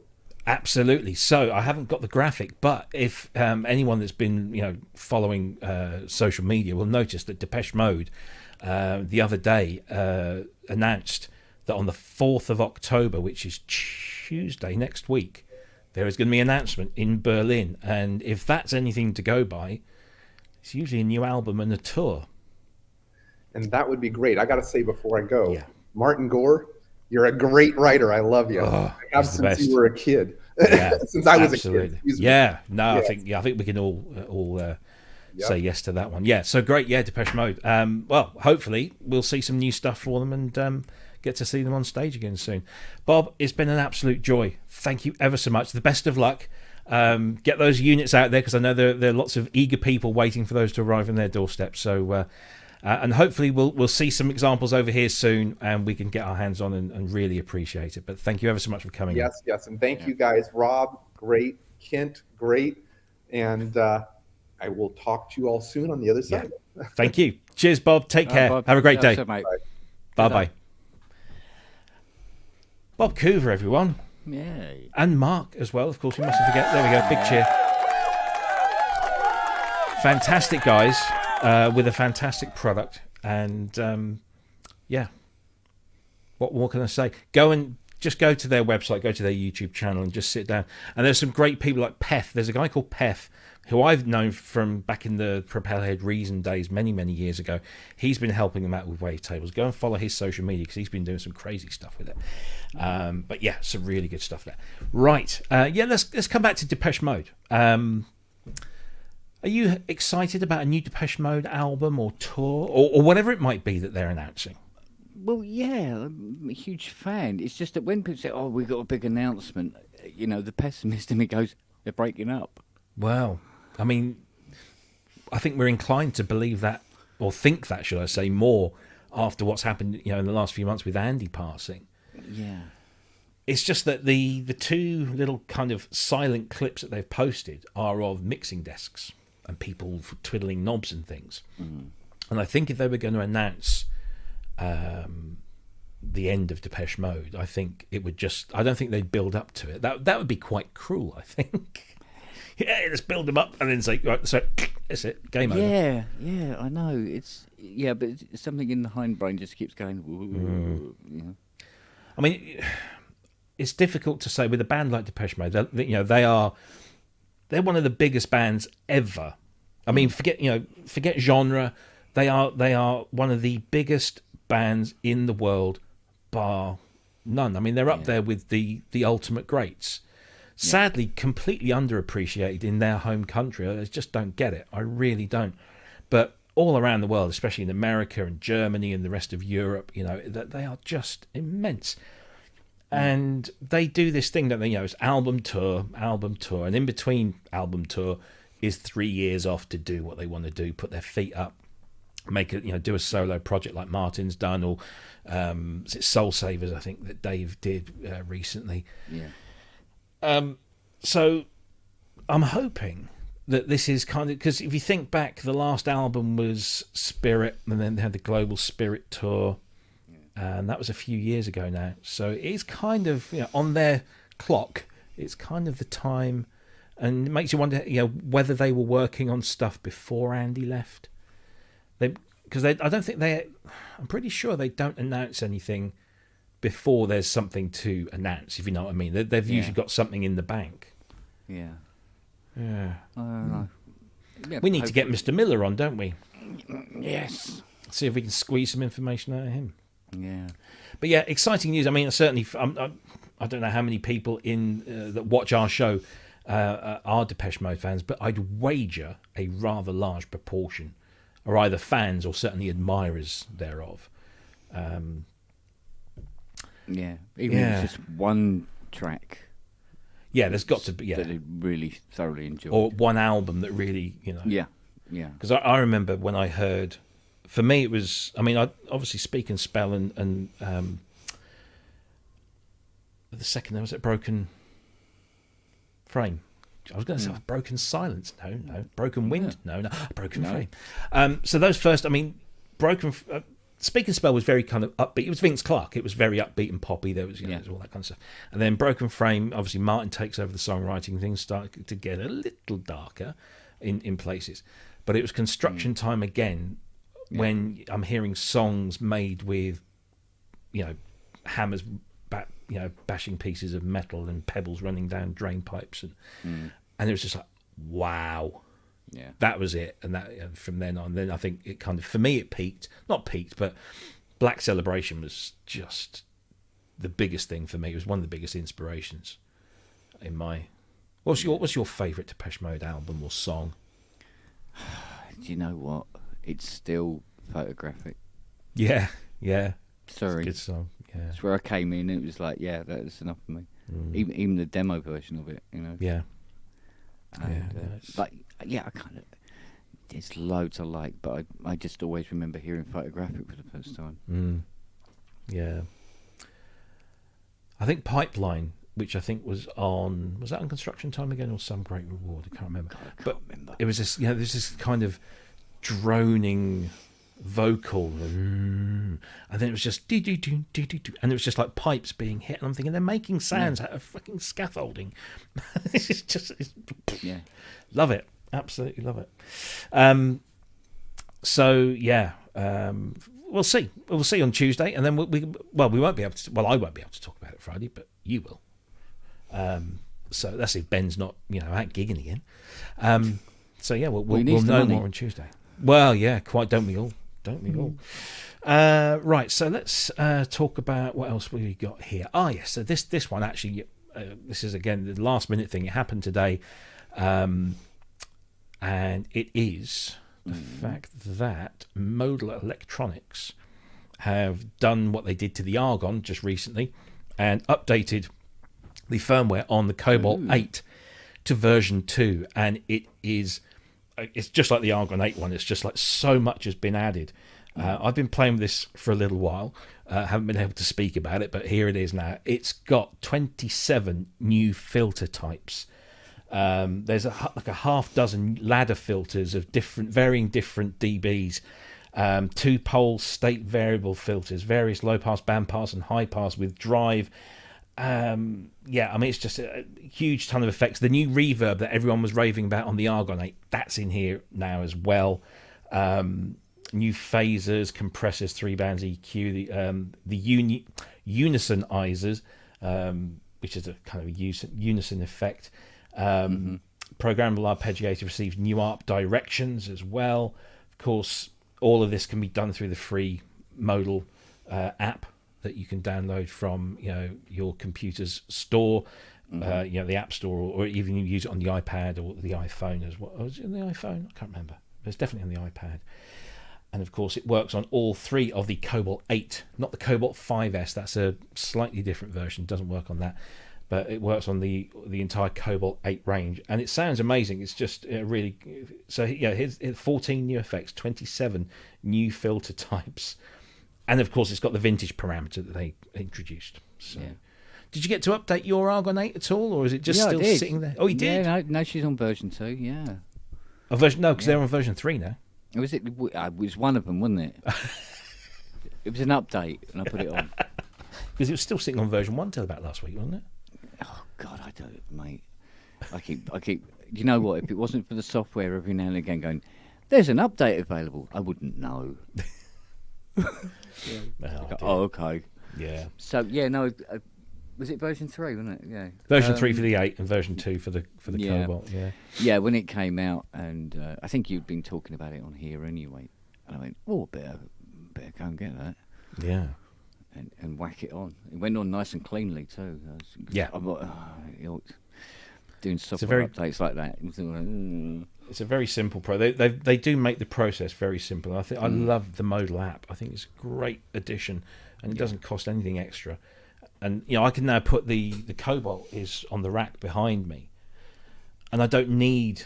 I mean, yes, it's great to have the controls in front of you, front and center, but I haven't got the space. But with the app, I don't need it because everything's on the screen. So it's makes it a very lovely thing to use. But yeah, that's out now. So if you are a Cobalt 8 owner, go and download this now. Yeah, just go and update the app. Yeah, get the app, and then as soon as you turn your Cobalt 8 on, it says, "Yep, there's an update," and away you go. So let's see what else we've got here. Oh yes, this is interesting. I haven't tried this. I don't know if you got a chance to do it at all. But there's been a new piece of software. It's free software, and it's a custom sample mashing app that's been designed by none other than Aphex Twin. I forget what his real name is. Richard something, isn't it? Somebody will tell me in the chat. I'm not a massive fan, to be honest. But it's called Samplebrain, and it basically chops. Richard James. Richard D. James. There you go. Yeah. I think we're there. So it chops samples up into a brain of interconnected small sections called blocks, which are connected into a network by similarity. It processes a target sample, chopping it up into blocks in the same way, and then tries to match each block with one in its brain to play in real time. That sounds interesting on paper, but what does it sound like in real life? Thankfully, Peter Kern over at CDM has put together a little video. I'll let you make your own mind up about this. Let's have a listen to this.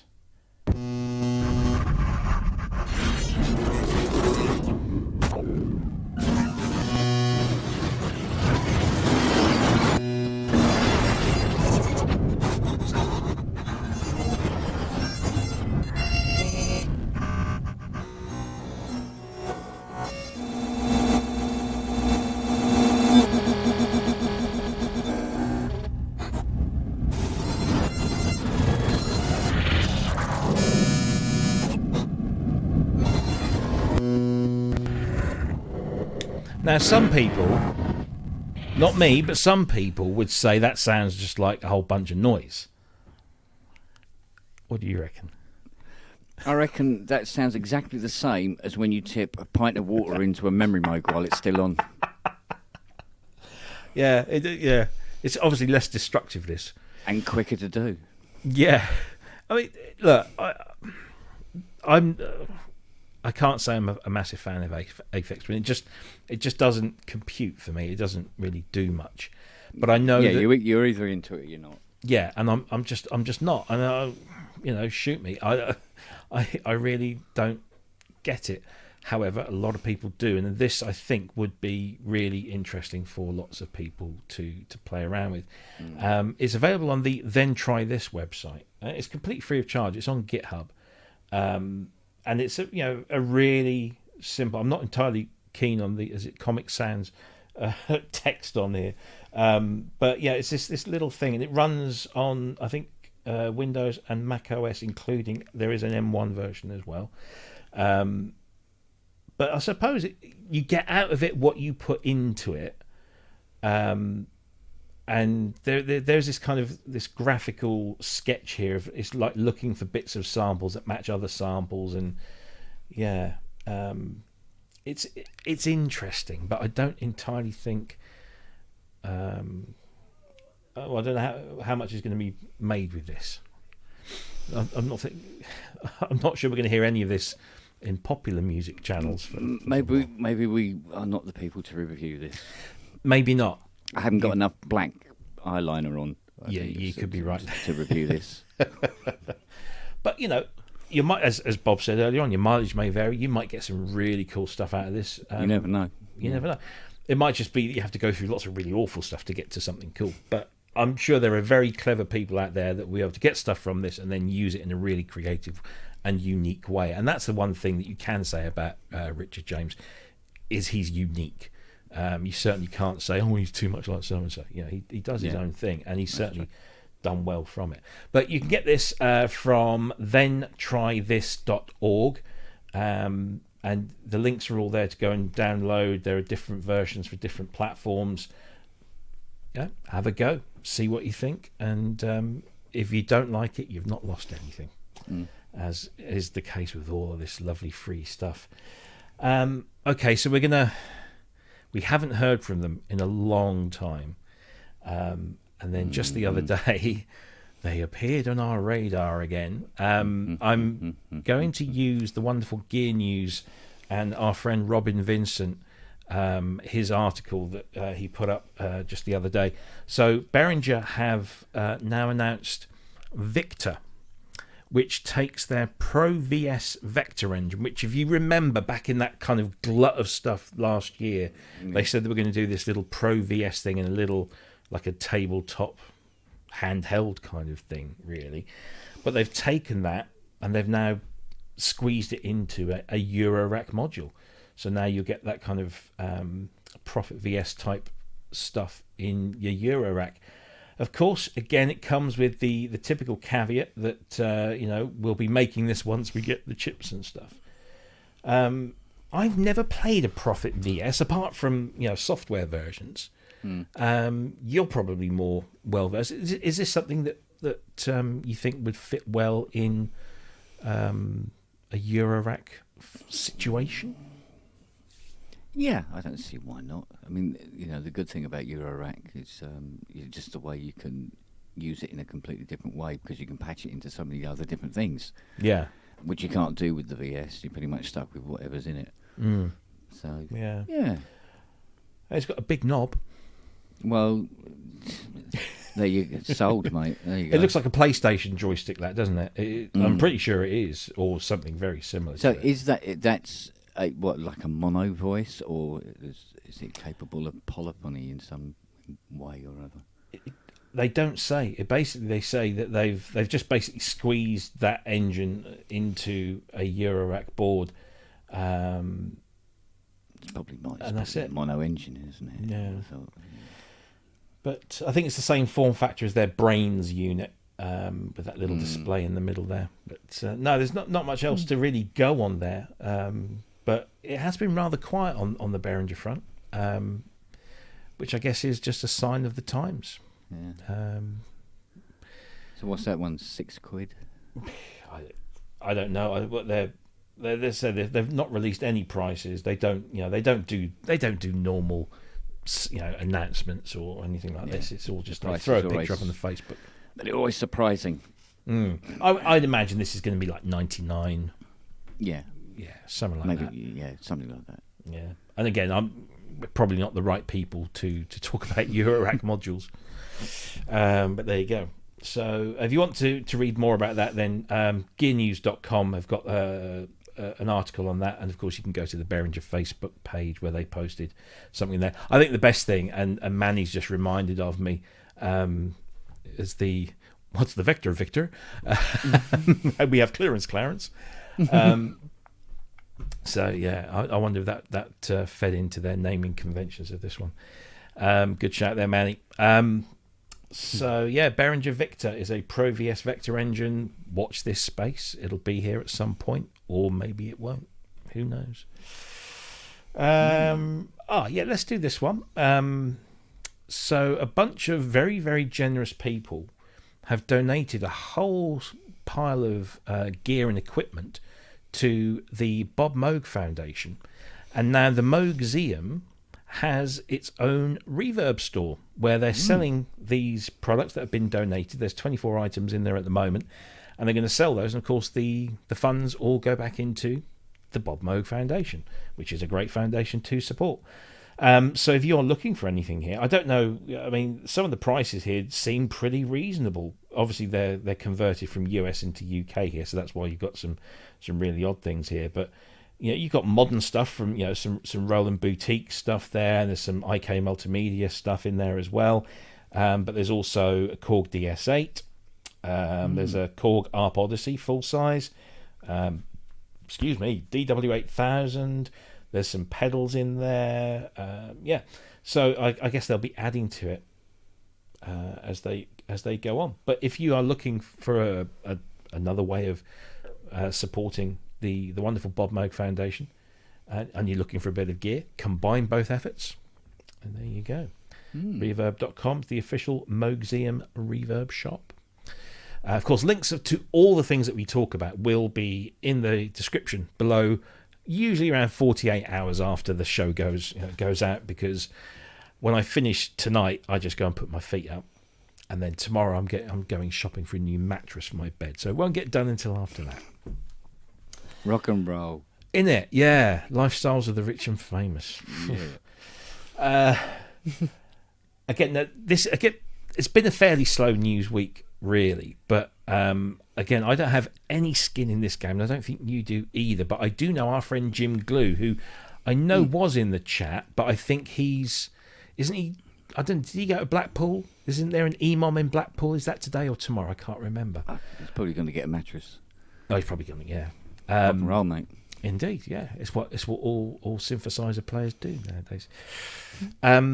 But one thing that has often been criticised of Elektron's range of little desktop synthesizers, such as the DIgitakt, the Syntakt, the Digitone. I'm told it's Digi, not Digi, so don't shoot me. DIgitakt, Digitone, Digitone keys, and Syntakt. One of the things that's often thrown at them is, you've got no song mode. Well, you do now, because they've just been updated, all of them. And it did seem odd that these little kind of groove boxy type things didn't have the capability of creating like a whole, chain patterns together and creating songs.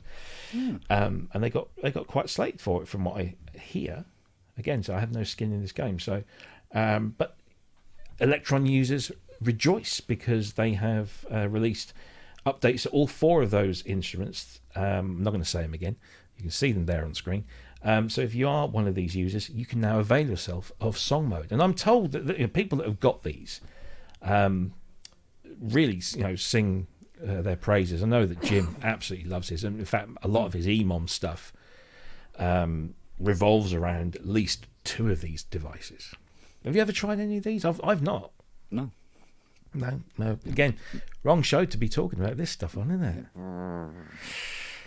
See, if Ben was here, he'd say, "Oh yeah, I've played with one of them." Or I've played with one of them.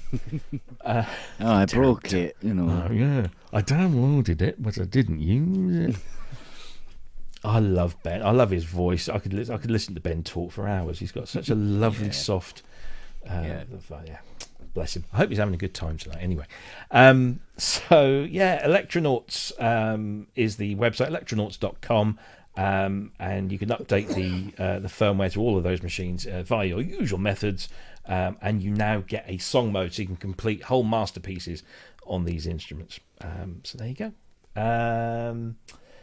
And do you know what? I think we've pretty much spoken about everything. We've got 10 minutes left. This is rare. Oh, okay. We normally go over. That's kind of, it was a very slow news week this week. I know there's probably 1 or 2 things that we didn't talk about. Do you know what we should do? Because I was going to do it in between talking to the guys, but we ought to, if I have still got it, I'll probably shut the window down. No, I haven't. Let's have a listen to that bloody marvellous third wave synthesizer. yeah. If this thing decides to work now, come on. What's going on here? There we go. No, I want you to go full screen. That's the one. Right.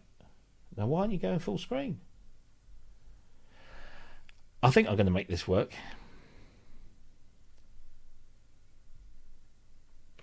Hey!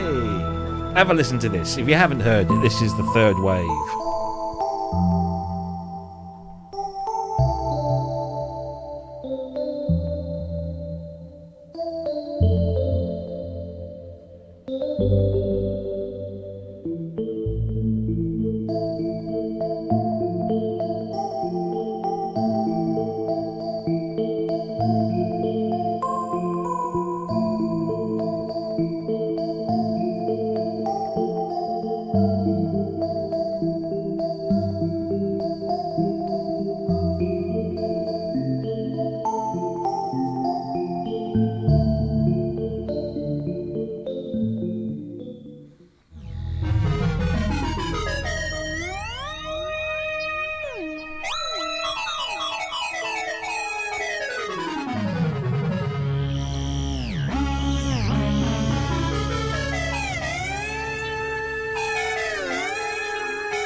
Honestly, the sound of this is just brilliant. It's J3PO, by the way, doing the demonstration here.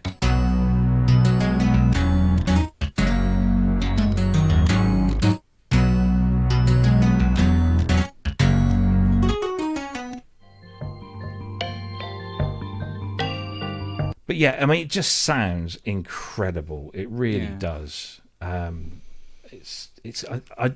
a sucker for that kind of pristine digital fast attack kind of thing. I've always loved the sound of the PPG, always. Yeah, as Robert says in the chat, where do I send my kidneys? Because right now it's about the only way many of us can probably afford it. It's they say it's 3,795, I think, was the original price before shipping and stuff. Not if Liz has her way. Well, indeed, indeed.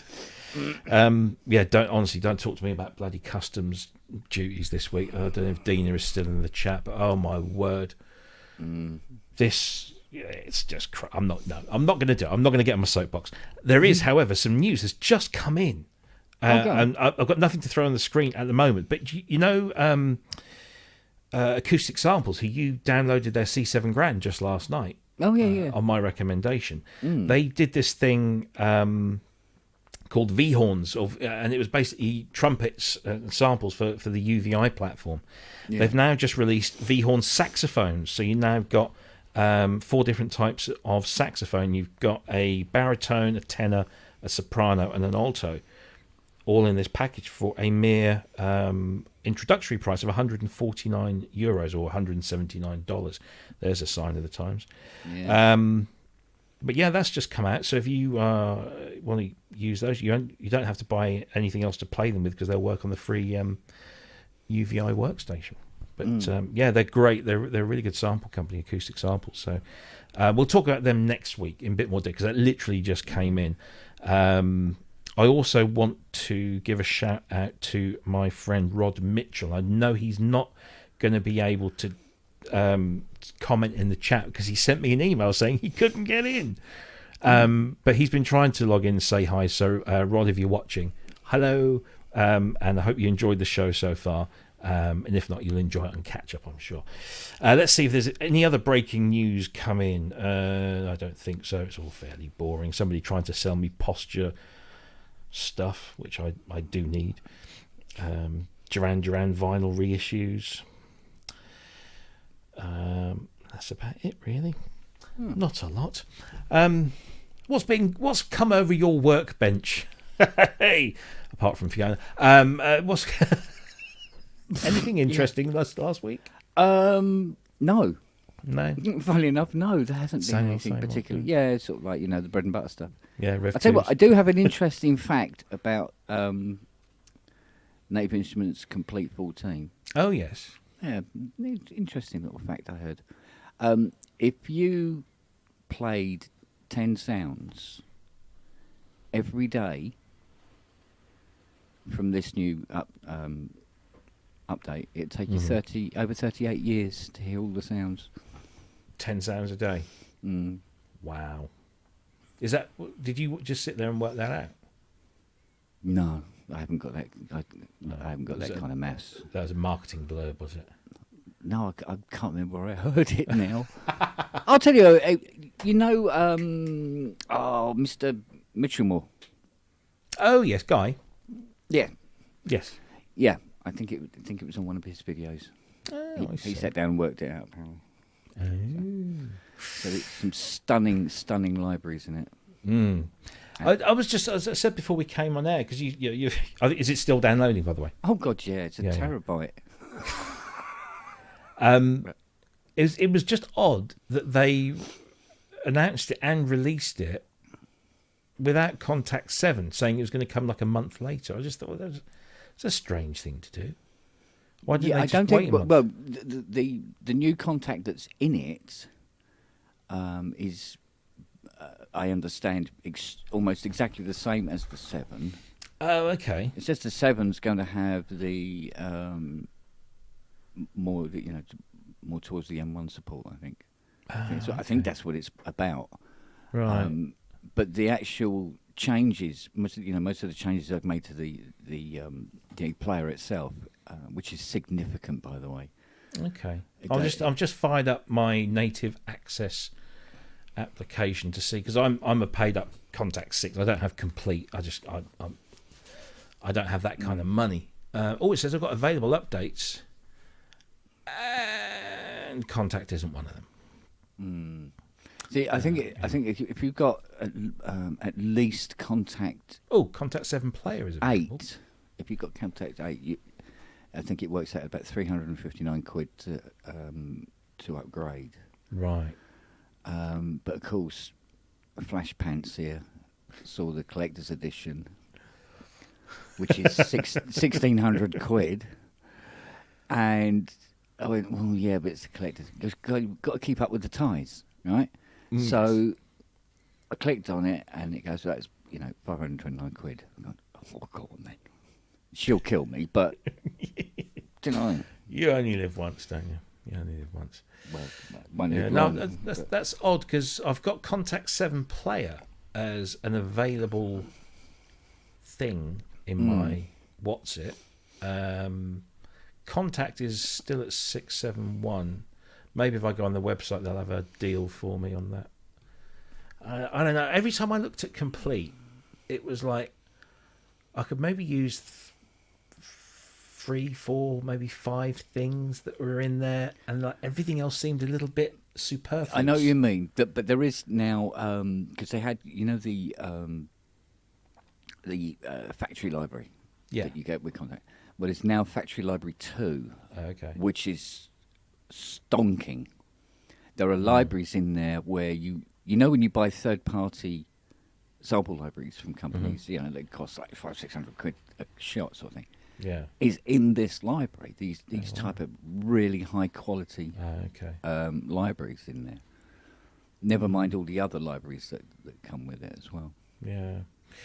No, I look at that, and I look at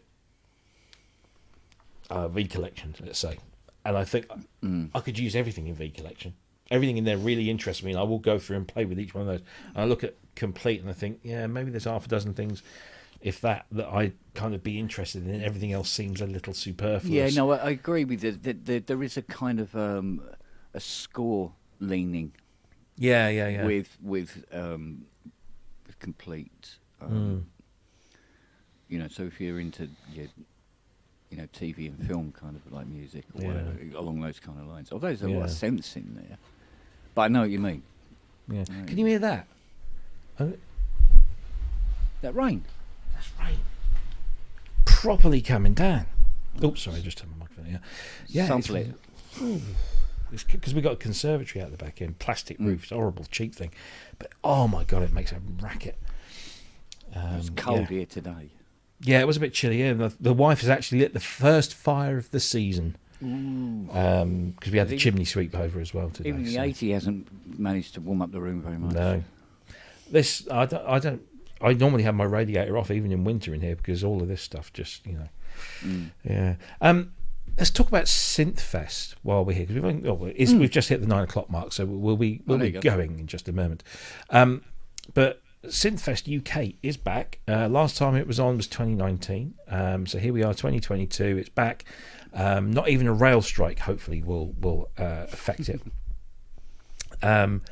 But yeah, there's lots of great stuff going on. I mentioned earlier, Dina Perlman is flying over especially to be there. She's going to be signing posters. You can buy posters from Ollie Freak. He's done this wonderful Odyssey poster. And there's just that's going to be great. There's some really great workshops as well. So if you are a Polybrute owner, there's a great workshop about that. There's another one on the Hydra synth, a deep dive into the Hydra synth. So if you want to sort of like really get into that, that's going on. Of course, there's seminars. Sarah Anglis is doing a seminar. She does some wonderful things with Ableton and Max for Live and robots and AI, and it's just incredible. There's an EMU modular guy there going to be talking about the whole EMU modular thing, and of course there's all the other Colossus, the big Colossus. Tom is taking the twin stack, the whole thing. So bring your white lab coats and your pencil protectors and or pocket protectors and glasses and with a clipboard and go. That should be fun. Any news on getting the cardboard cutout? Robert says. I'm assuming he means your cardboard cutout that we're going to take up to Synthfest and take me around. Yeah, we've got to do that. Maybe it's too late this year. Yeah, but that should be good. David Serchek says his subharmonicon has just arrived. Bought it used, but looks unused. Always a good thing, isn't it? When you buy something that's used and it comes in, it looks like they've never even touched it. Fantastic. Have fun with that. Yeah. And of course, Manny's got his third wave coming very soon, so I'm really looking forward to seeing what he can do with that. But yeah, Synthfest. If you are around, if anybody is coming, I know that a lot of people have been talking about it in the chat. Come and say hi. I'll be wandering the halls aimlessly, talking and schmoozing and picking pockets. Drinking. Yeah, picking pockets. Yeah, trying to steal one of those teenage engineering mixers just to say I did, and then I'll just give it to someone. Pop one in each cheek. Yeah. What are you trying to say? Should fit. Yeah, should. Yeah. I don't know what I want to go out with some people on Saturday night. I know Ian and Andy were talking about getting some stuff together. I don't quite know what I'm doing because I'm doing this film. So if you go to Synthfest, like 5 minutes up the road, there's a place called the Drama Studio, and there's going to be this sub-hardcore movie between 6 and 7. So it's just kind of tacked on the end of the day. And then after that, I'm not sure what I'm doing, but it would be great to hang out with a bunch of you guys. I'm also in Sheffield on Sunday morning as well. I'll be probably nursing a massive hangover, but if anybody wants to join me for a coffee before I set off home, that'd be fantastic. So do give us a shout. And if you are in possession of one of these fine T-shirts or hoodies, do make sure you wear them. Just spread the word. That'd be cool. But it's going to be nice to hang out with like-minded nerds again, which is always a good thing. You got any plans for the coming week? I've got a bucket of work to do, I know, but nothing outstanding. No. It's just the general malaise now until Christmas. Yeah, I felt it today. I felt like not down, but just there was an air of, oh, well, that's it then. Here we come. Winter, rain, snow. Soaring prices, plummeting pounds. It's all just Putin's on the rampage again, and it's just like, get off my lawn. Oh yeah. I must admit, I thought of a fantastically ridiculous reason to get a third wave. It's the same colour as my Mustang. Oh, there you go. So I just take a photograph of it sitting on the bonnet. Yeah, absolutely. I bought it because it matches the car. Matching bookings, for Yeah. car, third wave. Yeah. Sounds lovely, doesn't it? Oh, mate. As soon as I heard it, I thought, I've got to have this. And then I found out the price. Yeah, I've still got to have it, but it just won't be as soon as I'd like. Yeah. And I don't sell stuff. I hate selling stuff. And I'm not going to sell something to buy something else, because then I'll just regret it. I've done that once, and I still regret it to this day. So I will rob a bank or sell a kidney or... You got two, haven't you? Yeah. So, Another one. So. but no, I shall go and sit and watch more videos of it and just want it even more than I did before. Oh, it really is. I honestly, today it's just been, oh god, yes.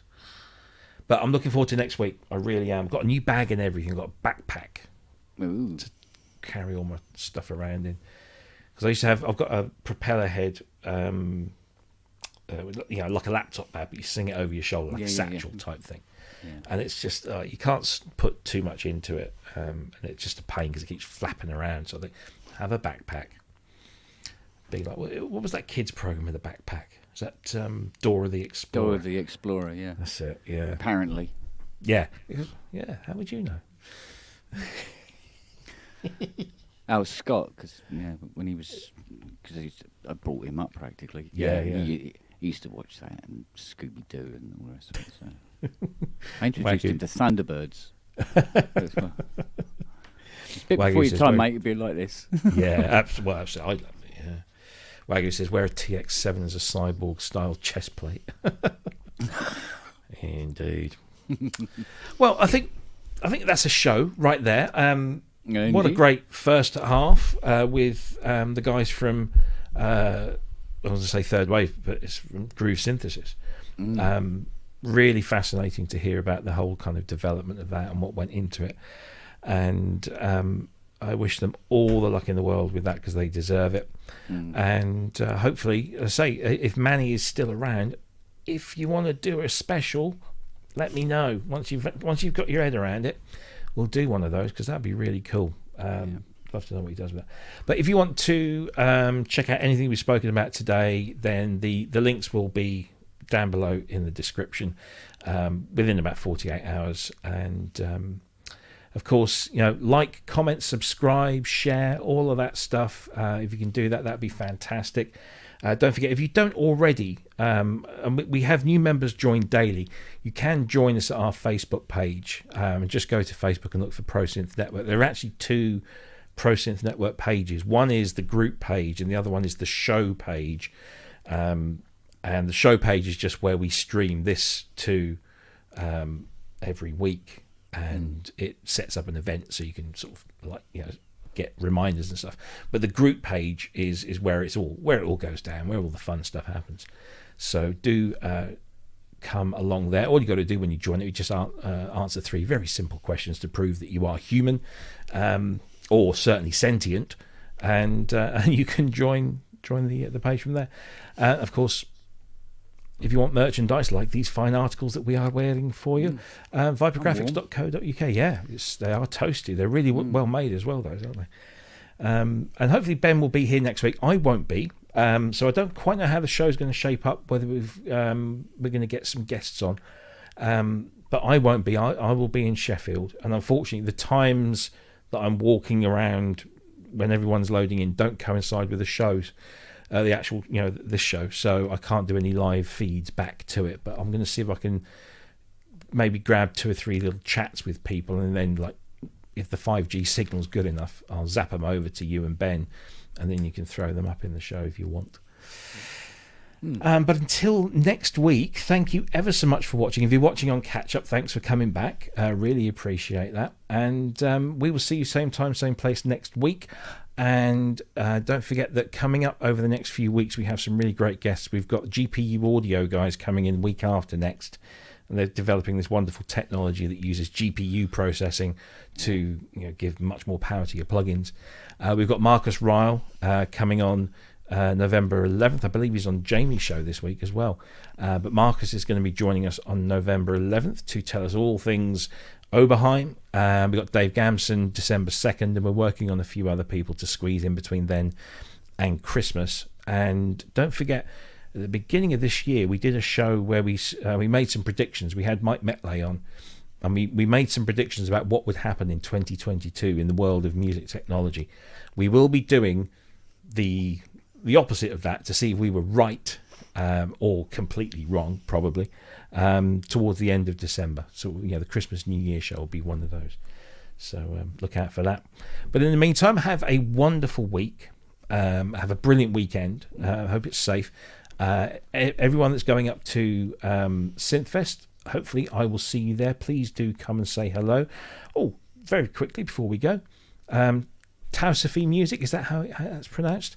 $5. Thank you very much indeed. David Surchek, equally $5. Thank you ever so much. Really, really appreciated. Missed those two. Thank you very much indeed.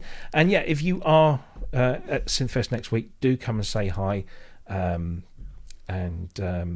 if I don't recognise you, don't cut me some slack. Just say because most people come up to me and say, "Oh, hello, Rob," and I go, "Who are you?" And then they tell me their actual name. Whereas if they said, "Oh, it's Synth Addict" or Lady Aptitude, then I'd, "Oh yeah, of course," because a lot of you don't have your pictures on your thing, so I don't know what you look like. You could be anyone. I look like a small dog. You do, a small, cute, cuddly one. Yeah, little Pippi. Yeah. Have a fantastic weekend, everyone. I'm actually going to push the button now. And did I do a better job this week of presenting, by the way? Yeah, excellent. Oh, good. It was faultless. I wouldn't say that. I think it's just when Ty comes on, I just go, ugh. You go Scares gooey. me. Yeah, well, there's that too. Yeah, it's difficult operating with Man crush. Yeah, big man crush. That's a big man crush, not a big man crush. It depends. Anyway, where you put the comma. Yeah. Yes, indeed. Yeah. Have a fantastic week and weekend, everyone. We'll see you same time, same place next week. I'll see you at Synthfest if you're there. Take care. Bye bye. Take care, everyone.